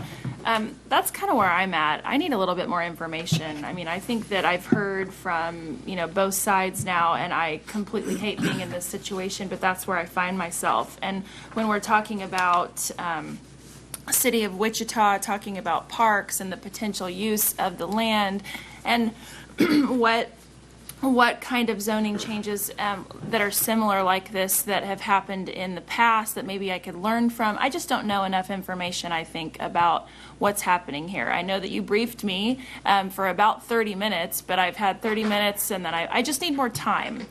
So I, like Commissioner Meitzner said, I don't want to kick this ball down the field any longer than we have to, but this is clearly a big decision for both sides, and I want to make sure I have enough information so that I am making a good decision and that I feel good about. So I hope that you understand that, but that's kind of where I'm at. I don't feel comfortable making a yes or no decision today, just simply because I have more questions that I'd like to have answered in regards to, if we do change the zoning on this, what precedent are we setting? So we're not setting any precedent at all for a rural residential to go to a different zone? Everything is zoned either SF20 or RR in the county originally. So every zone change that has gone from today's language, SF1 on up, has been theoretically a spot zone, depending on how big you think a spot is. But we've got LC zoning, we've got LI zoning. There's all kinds of different zoning districts that have been approved in the county in the past. I don't mean to be disrespectful, but you say LC and L's. I mean, exactly. I haven't been doing this as long as you. Limited commercial and limited industrial. And so I thank you for that. But like I said, I'd like a little bit more time to process this. No problem. Thank you. Commissioner O'Donnell? Thank you, Mr. Chairman, and I appreciate everyone that spoke on this today. To kind of echo what Commissioner Meitzner was saying earlier, I do feel the Planning Commission needed to get some of this information before, and so if there's a motion, I would support sending it back to the Planning Commission, but also allow for public comment from both the applicant and the neighbors and other individuals whose properties will be affected by it. So that would be my suggestion, but I will also defer to Mr. Howell since that is his district. So thank you, Mr. Chair. Thank you. Dale, point out the houses and how far away they are again. Let's see here. From here to the house here is roughly 1,000 feet. A fifth of a mile. From here to the house there is roughly 1,500 feet. From here to here, I think it was somewhere in the neighborhood of 2,000, and then the one from here down to here was something less than that. Okay. Well, thank you. I don't agree that we need to send this back. I think we can make a decision today. The zoning that we have here in Sedgwick County is designed to make the highest and best use of a piece of property. That's what we try and do, is the highest and best use. Am I right, Dale? From a real estate viewpoint, the courts have ruled that as long as there is economic value to the property, then there is no taking, and so that zoning can withstand a lawsuit.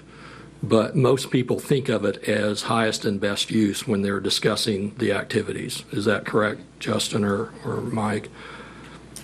Hey. The properties that are concerned about this, first of all, it's a paved road. It's a busy road. They're over a fifth of a mile from this. We're worried about screening from a fifth of a mile away. The whole thing doesn't make sense that we have people that are concerned right now. The MAPC did their job. The MAPC heard this case. The MAPC said, hey, maybe we want to restrict this a little bit further. So let's put a protective overlay on it that protects these people that did speak. And that's what they did. They put a protective overlay on that says, hey, this thing can't be anything other than a landscaping facility. And that's where we're at today. I think the decision myself is pretty simple right now. I think that we ought to approve this. The MAPC, who are the smart people that we were just talked about, heard this case and said 11-0. We'll put a protective overlay on this. We're going to protect the people that are over a fifth of a mile away that are concerned about this. We always have drafts of what the site plan is going to be that can be finalized at the end. Talking about putting additional screening when there's already screening there because it's not on their property is ridiculous. We don't force that on anyone. I think today is the day that we make a decision, and I certainly hope that the commission does not kick this back to someone that's already said 11-0 that this is a good idea. I would support approval of this. Commissioner Howell's your district. Would you like to talk? Yes, thank you, Chairman. Just to kind of comment on some of your comments you just made a moment ago. I don't think that I would support, requiring additional screening on the west side of the property as long as that hedge row is already there.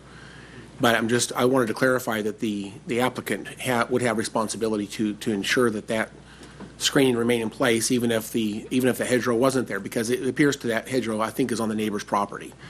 I just wanted to clarify that truth, and so that's why I asked the question. I'm not asking that we would require them to add additional screening on the west side at this time. Based on the comments of my colleagues, I don't know that we have 4 votes for anything. Certainly, the options right now, if I understand correctly, because our legal folks gave us a couple of clarifications on how many votes it requires to do different things. If we were to simply approve this or return this to MAPC, it requires a simple majority, 3 votes out of 5. And if we want to amend the protective overlay or deny the zone change, it requires 4 votes. The other option, which I think is obvious to me at least, and that is we have the option of deferring this to give ourselves some time to continue to contemplate this. If we don't feel like there's any changes needed, that's another option is to defer this for a future meeting for us to take it back up again. I think my biggest concern is that the protective overlay, as great as that is, let me back up just a moment. I want to say I think Premier Landscape is a great company. Clearly you have got a resume that shows that you're high quality and very good at what you do, and I think we'd love to have that in Sedgwick County. So Butler County's loss, and welcome to Sedgwick County. I think that's awesome that you have a vision for that. But having said that, I think there's been a number of things raised today that are legitimate, and one of my concerns is the protective overlay. My opinion is lacking some clarity that it should restrict other potential uses for office warehouse, and it doesn't do that. I don't think the language is clear. Yes, you have a comment there? Okay. Yes, Commissioner Justin Wagner, Assistant County Counselor. And I can understand the potential, your comment about clarity. I think I would add, for clarity on what you're talking about on the potential motions that you may be able to make today, if it would be the will of the county commission. One change that could be made would be to delete the except for residential uses, then add an additional sentence that would clarify that all other office warehouse uses are not permitted. I think it's inferred because the point of protective overlay is to reduce the uses that are allowed under the base zoning, but I think it would certainly be helpful to clarify that. That could be done with 3 votes because that would not be amending what the Planning Commission voted to do.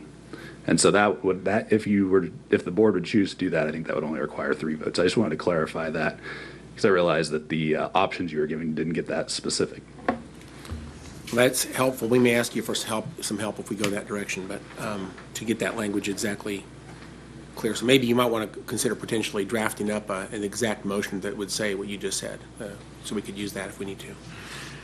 One of my other frustrations about this is, and I appreciate the great work that MAPC does. I know they're very thoughtful and they do a great job getting through these very difficult, complex issues. But one thing I wish they would do, at least for us as commissioners, which I wish they would kind of go through these 9 golden factors and kind of talk about them in relation to the proposed change that's being discussed.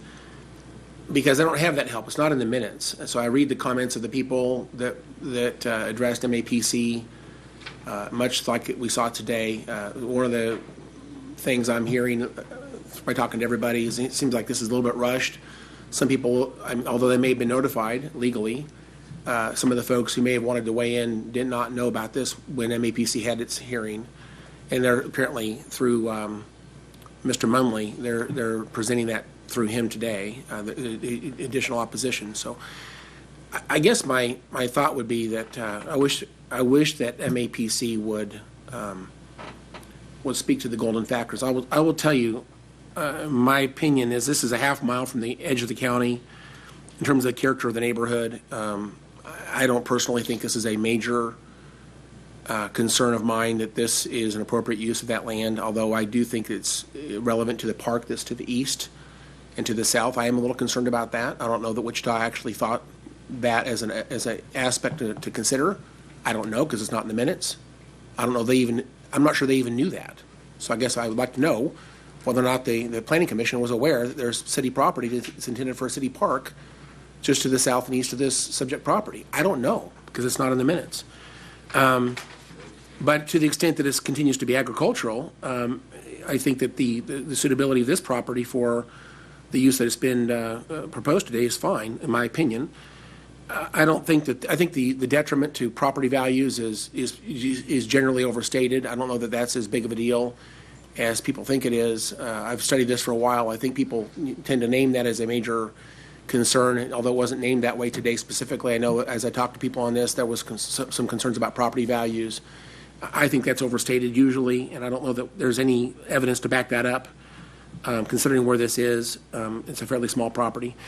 I'm still concerned about the fact that I'm not sure this is the only way for the applicant to get there. I know that they're using the wisdom and the recommendations of MAPC. Even if this was denied, I'm not sure this actually shuts down your plan. I think you have other options, and so at the end of the day, I think you'll be successful in getting your operation up and running, even if it's not through this process today, because I think there's other options. With other things on this list, I don't know how long the property's been vacant. I have no idea. I think there's some things you could do to make this a little bit more palatable to the opposition. For example, if you wanted to talk about odors and noise and traffic and height of buildings and some of the other things we talked about, your use of pesticides, the fact that the organic fertilizer is stored indoors, not outdoors, so there's no leaching of rainwater through that into the groundwater, for example. There's a lot of things that could be identified in the protective overlay would clarify some of the concerns.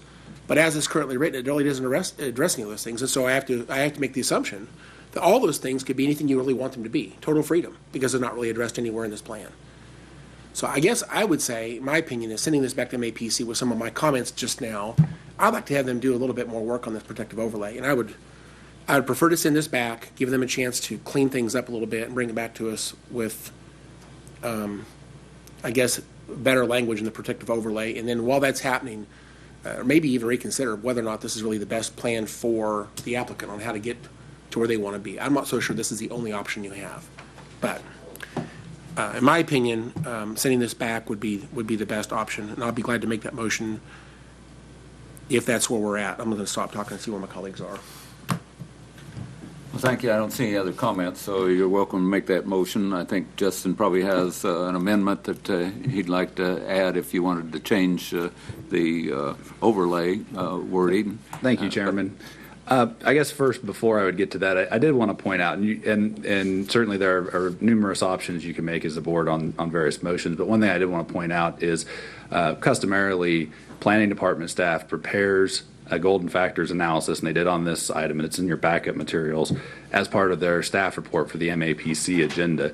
And then the MAPC motion adopted and incorporated the staff recommendation, which included those golden factors analysis into their motion. So there has been an analysis. I think to Commissioner Howell's point, they didn't sit there and discuss each of the golden factors in some thorough fashion during their meeting. But yeah, I think that was adopted and incorporated into their motion language. That would have been a staff recommendation. I just want to point that out in case any of you wanted to review those. With regard to actual language in the protective overlay for a motion, I could essentially restate what I stated before, which was 2 changes, 1 deletion, 1 addition, or Dale came up with some additional language that he has. We could give you both of those, and you could see if there's either one of those you would prefer to incorporate. I'd kind of leave it to the will of the board if you'd want to hear both of those options. Commissioner O'Donnell has a comment here first before we get into those then. My preference would be that we look at options for rewording the protective overlay, and we vote on whether or not we approve this zoning change. I think we have the knowledge, the information that we have. We rely on the MAPC. The MAPC has the golden factors who were prepared when they make their decision. I don't know that I need additional information. We'll have to find out if the other commissioners agree with that or not. Commissioner O'Donnell? Thank you. I just wanted to ask Commissioner Howell if his motion also included the opportunity for more comment from the neighbors that are concerned, because I know that was addressed earlier, correct, Justin? That has to be part of our motion. I don't think it has to be, but I think it would be helpful if that's what your intent is to state that. Yes. Thank you for the idea. And I know the last time we sent one of these back, they didn't really have a hearing that allowed for additional comment. I don't think. Actually, they did. They did. Okay. Yep. I stand corrected. I apologize for that. But if it would help, then I think it would just be my desire that the MAPC would be very inclusive and allow any comments from proponents and opponents, so they have all the information that we have here today, and maybe even other things that might come up. So, Mr. Chairman, I make a motion that we would return this matter to MAPC with recommendation that they reconsider this item with respect to the protective overlay, any additional things that would clarify some of the issues raised today. I believe that the protective overlay is not as crisp as it could be, and I think it leaves a lot of things subject to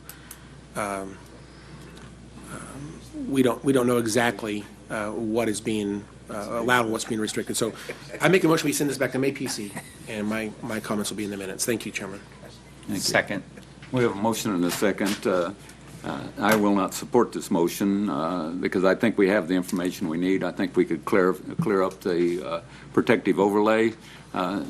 Planning staff does a great job, and they send out notices to every single person within the notification zone ahead of time. Every person had an opportunity to come and speak. Now we have someone saying, hey, I didn't have an opportunity to speak. They were all notified. They did have an opportunity to speak. In addition, there's a protest period following MAPC action. They took no action during the protest period. I think at this time we have a chance to vote and move this thing forward. So I will not be supporting the motion. I see no other comments. Madam Clerk, we have a motion and a second. Call the roll. Commissioner O'Donnell? Aye. Commissioner Cruz? Aye. Commissioner Howell? Aye. Commissioner Meitzner? Aye. Chairman Dennis? No. Next item, please. Item I, consideration of a grant renewal in the amount of $920,057 for funding of the Coordinated Transit District 9, which includes the Sedgwick County Rural Transportation Program and other participating counties. Welcome back. Thank you. Dorsha Kirksey again with the Department on Aging. This item before you is the annual grant application to the Kansas Department of Transportation to provide general public transportation to rural Sedgwick County residents. The grant request is for $220,801, and the required match is $155,644. The match amount was included in the department's 2020 budget that was approved by the BOCC in August of 2019. The funds requested in this grant will support administration and operations to support demand response transportation for the rural population in Sedgwick County.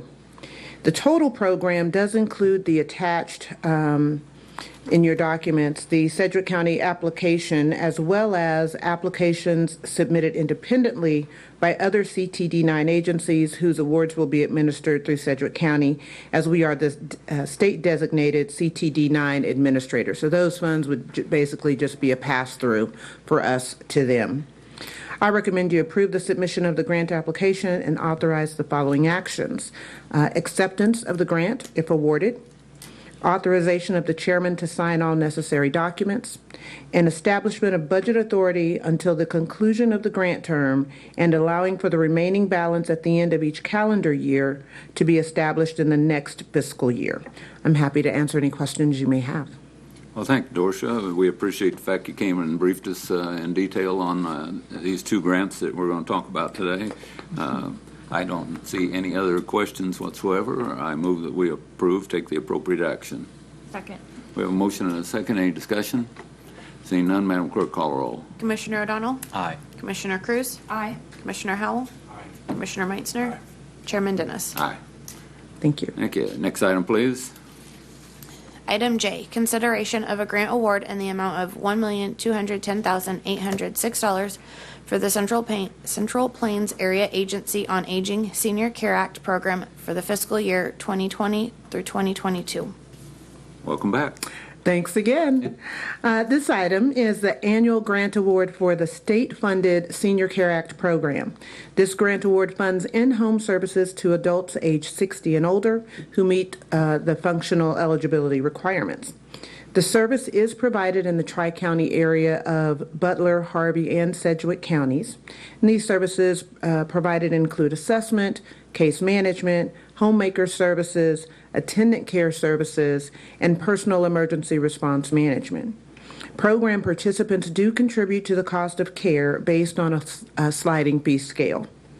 As was mentioned, the total of the grant award is for $1,210,806, and the required match for this one is $66,827.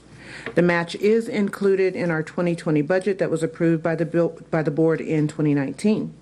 I recommend you approve the grant contract and authorize the following actions. Acceptance of the grant contract, authorization of the chairman to sign all necessary documents, and establishment of budget authority until the conclusion of the grant term, and allowing for the remaining balance at the end of each calendar year to be established in the next fiscal year through June 22nd, 2022. Again, I'm happy to answer any questions you may have. All right, Dorsha, thank you very much. Again, you came around and briefed each one of us this past week. We appreciate the detailed description and you being here today. I don't see any questions whatsoever from the commission. Therefore, I move to approve, take the appropriate action. Second. We have a motion and 2 seconds. Any discussion? Seeing none, Madam Clerk, call the roll. Commissioner O'Donnell? Aye. Commissioner Cruz? Aye. Commissioner Howell? Aye. Commissioner Meitzner? Chairman Dennis? Aye. Thanks, Dorsha. Appreciate it. Thank you, Commissioners. Next item, please. Item K, report of the Board of Bids and Contracts regular meeting on November 14th, 2019.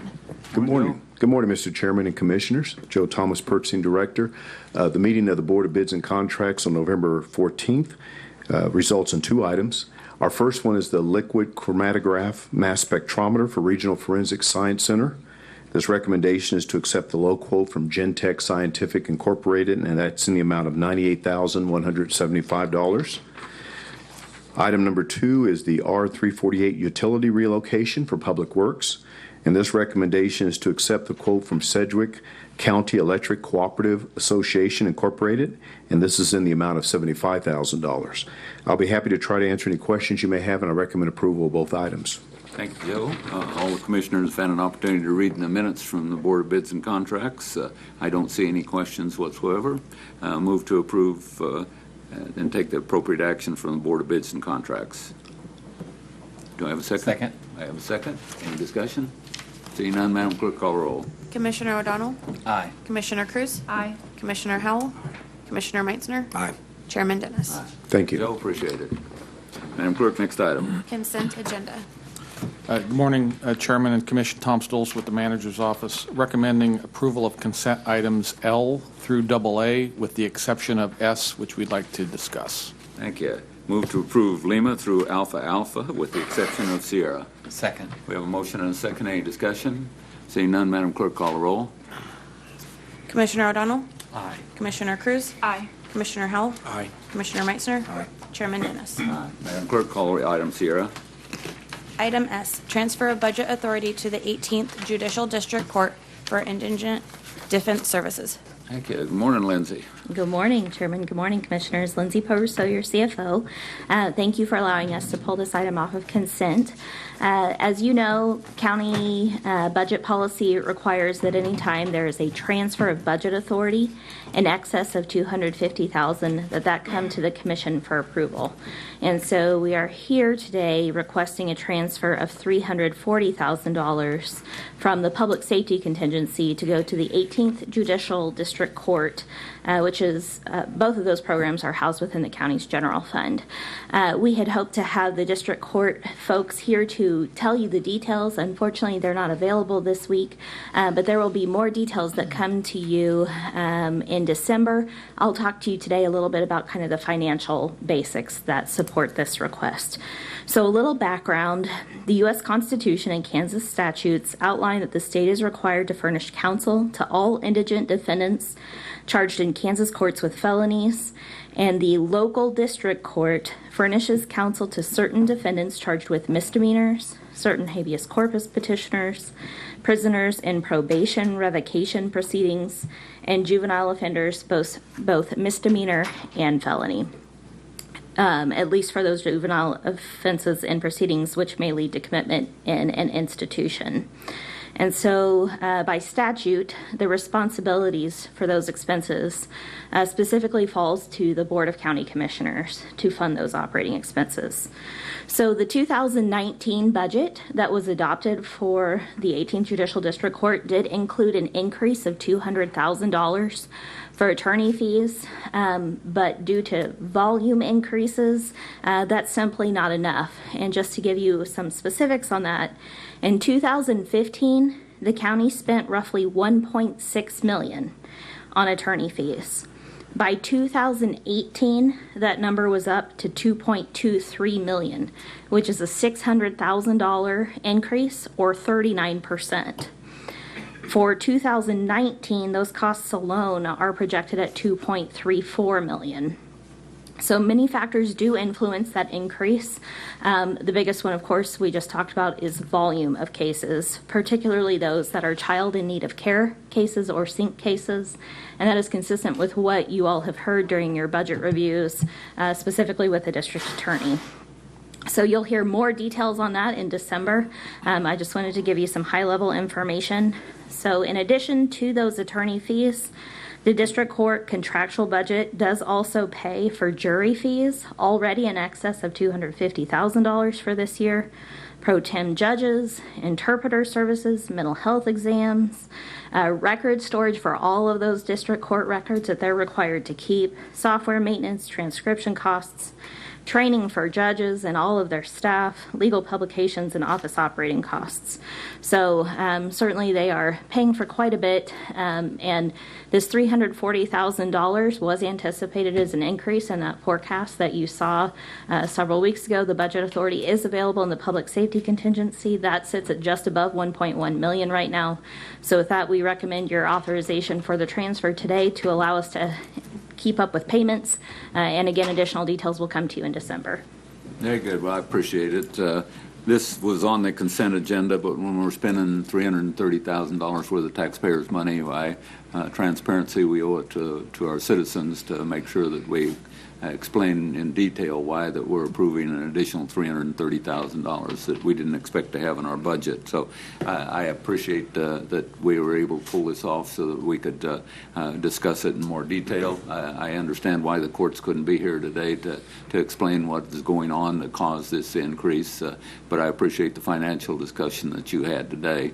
I don't really see any questions from the commissioners. I think we all agree that this is not something that we should be approving on consent agenda, that we have to have this out in the open for the public to understand what we're doing. So I see no other comments. I move that we approve item Sierra.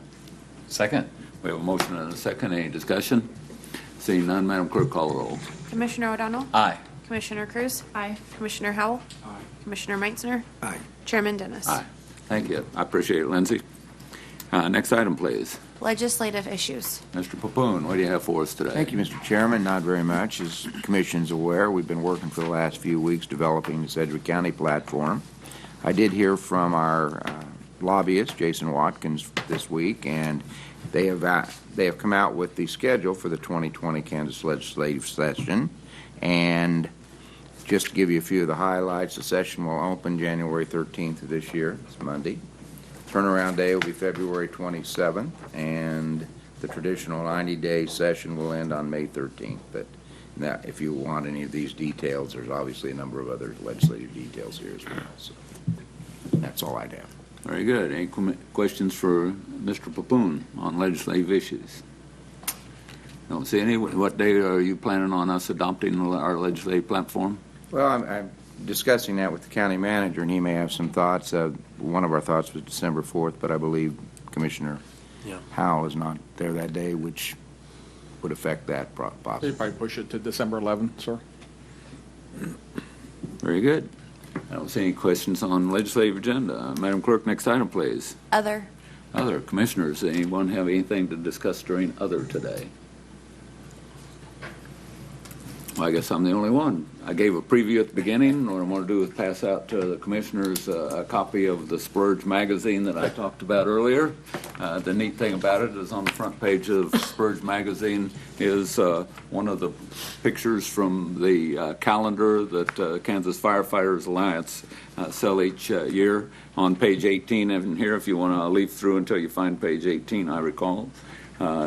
You've got thumbnails on page 19 of each one of the different calendar photos that are in here. But what it does is it really supports our firefighters.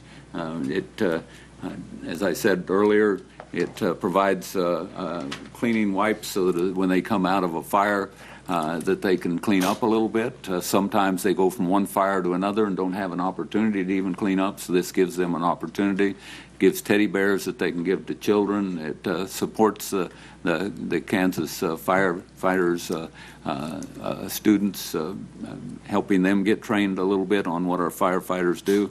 But this is actually what the calendar looks like, and I have a stack of them here. They sell for $25 a piece. If any commissioners would like to pay $25, I have some here that you could certainly contribute to. 1 December, which happens to be my birth month, is a picture that is near and dear to my heart because it has my car in the background with a nice, beautiful red car. What I urge everyone to do that is interested in this, they make great stocking stuffers for Christmas. The other thing is if you go to any kind of little Christmas events where that you trade gifts back and forth, this, from what I understand, is one of the most traded items because people keep trying to steal it from other people. So they're very good for that. I think Kate's already put claim in for one of them. So if anyone would like one, $7 a piece. You can go to the KansasFirefighterAlliance.org and you can order them online. Spice Merchants sell them here in town with no markup. It's $25 at Spice Merchants, and 100% of that goes back to the Kansas Firefighters Alliance. So I'm just putting a plug in for them today. So again, take a look. This is only one picture. There's a different picture on the front of Splurge magazine, but the main reason that I push it is because of what it does for our firefighters. It helps protect the health of our firefighters. In the past, we didn't recognize that the carcinogens that are coming off, if I said that right, that are coming off of that fire affect our firefighters, because they can pick up diseases. They also have some PTSD problems that the Kansas Firefighter Alliance helps with. So it's a great cause. $25. Please go online or to the Spice Merchants, the only place I know in town right now that's selling it. And I just want to put a plug in for that. They're also full of really cute dogs. Did you There are mention some that? neat dogs in there, and every one of those dogs are a rescue dog. And I think only 2 of them out of all the pictures in there, when I asked yesterday, have been adopted. So some of those dogs are still available for adoption, and that's what they're in there for. Nice. Anything else for other today? Okay, we have no need for an exec. I'm sorry, Commissioner O'Donnell. Yeah. Just wanted to thank county staff, particularly Jim Weber, Aaron, Tabitha, our election commissioner, and then the folks at PEC. We had a neighborhood meeting for the residents in Hancock Acres. As we all remember the flooding issues that they had, we've put together a plan with PEC to talk about putting in dewatering wells throughout the area. So the neighborhood's now working on how they can get that implemented, but we did that last night and even had an election with our election commissioner. So it was a great turnout. So all the staff that helped organize that and the staff that were there last night from 7 to a little after 9 last night. It was actually, maybe we got there a little after 6, so a few hours, but it was very informative, and we had a good meeting. So thank you, Mr. Chair. That's it. Very good. I don't see any other comments for other. We have no requirement for an executive session. Does any commissioner have anything that needs to come before the board today? Seeing nothing, we're adjourned. Thank you, everyone.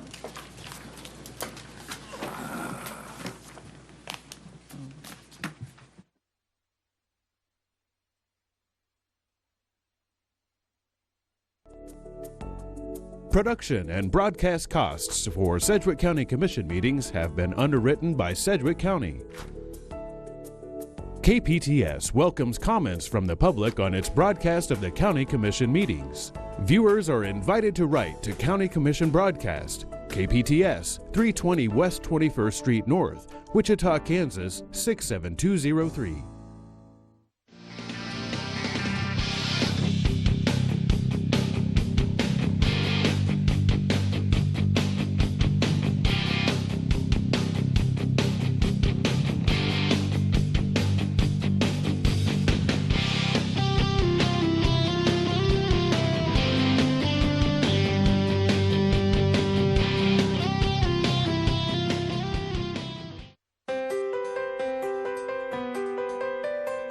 You're watching KPTS, Hutchinson, Wichita, public television for South Central Kansas. We now join our regularly scheduled program, already in progress.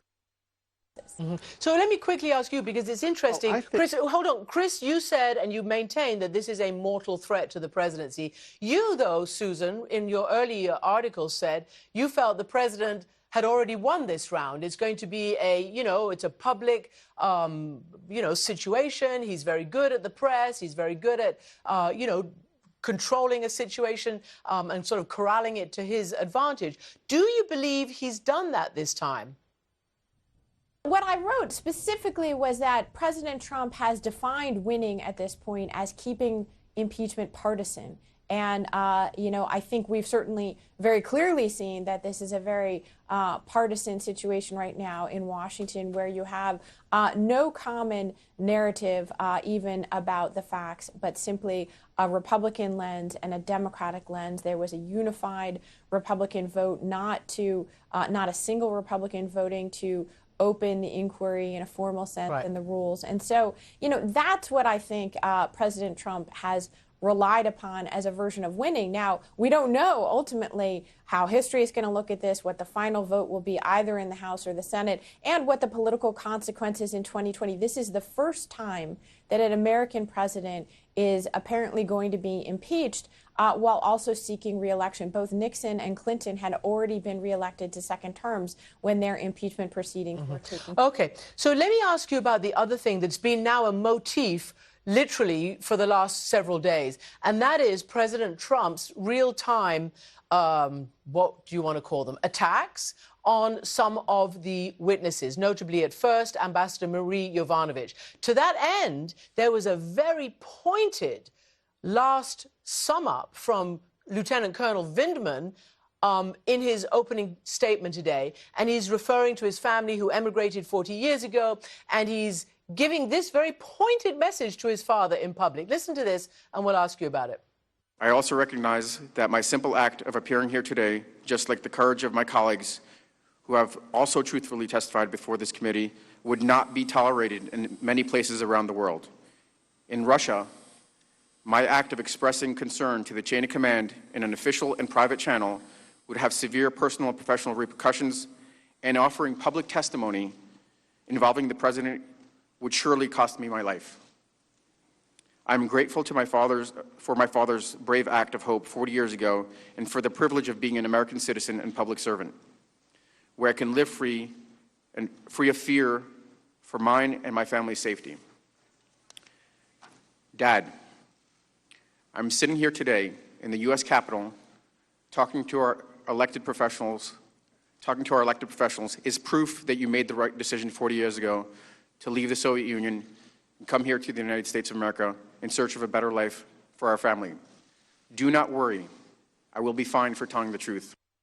Golly, everybody sat up and took notice on that, and that's gone very viral all over the place. I mean, he's basically saying, Dad, we may be getting attacked, but we are safe. This is the United States. It wouldn't be the same in the Soviet Union. But the fact that he had to say that about being in America, how do you read, Chris Ruddy? Do you believe the president was smart in real-time tweeting against Marie Yovanovitch when she testified on Friday? It doesn't seem to be a thing that any lawyer would advise him to do. And I think, we already know who this president is. He likes to speak his mind. He's very transparent.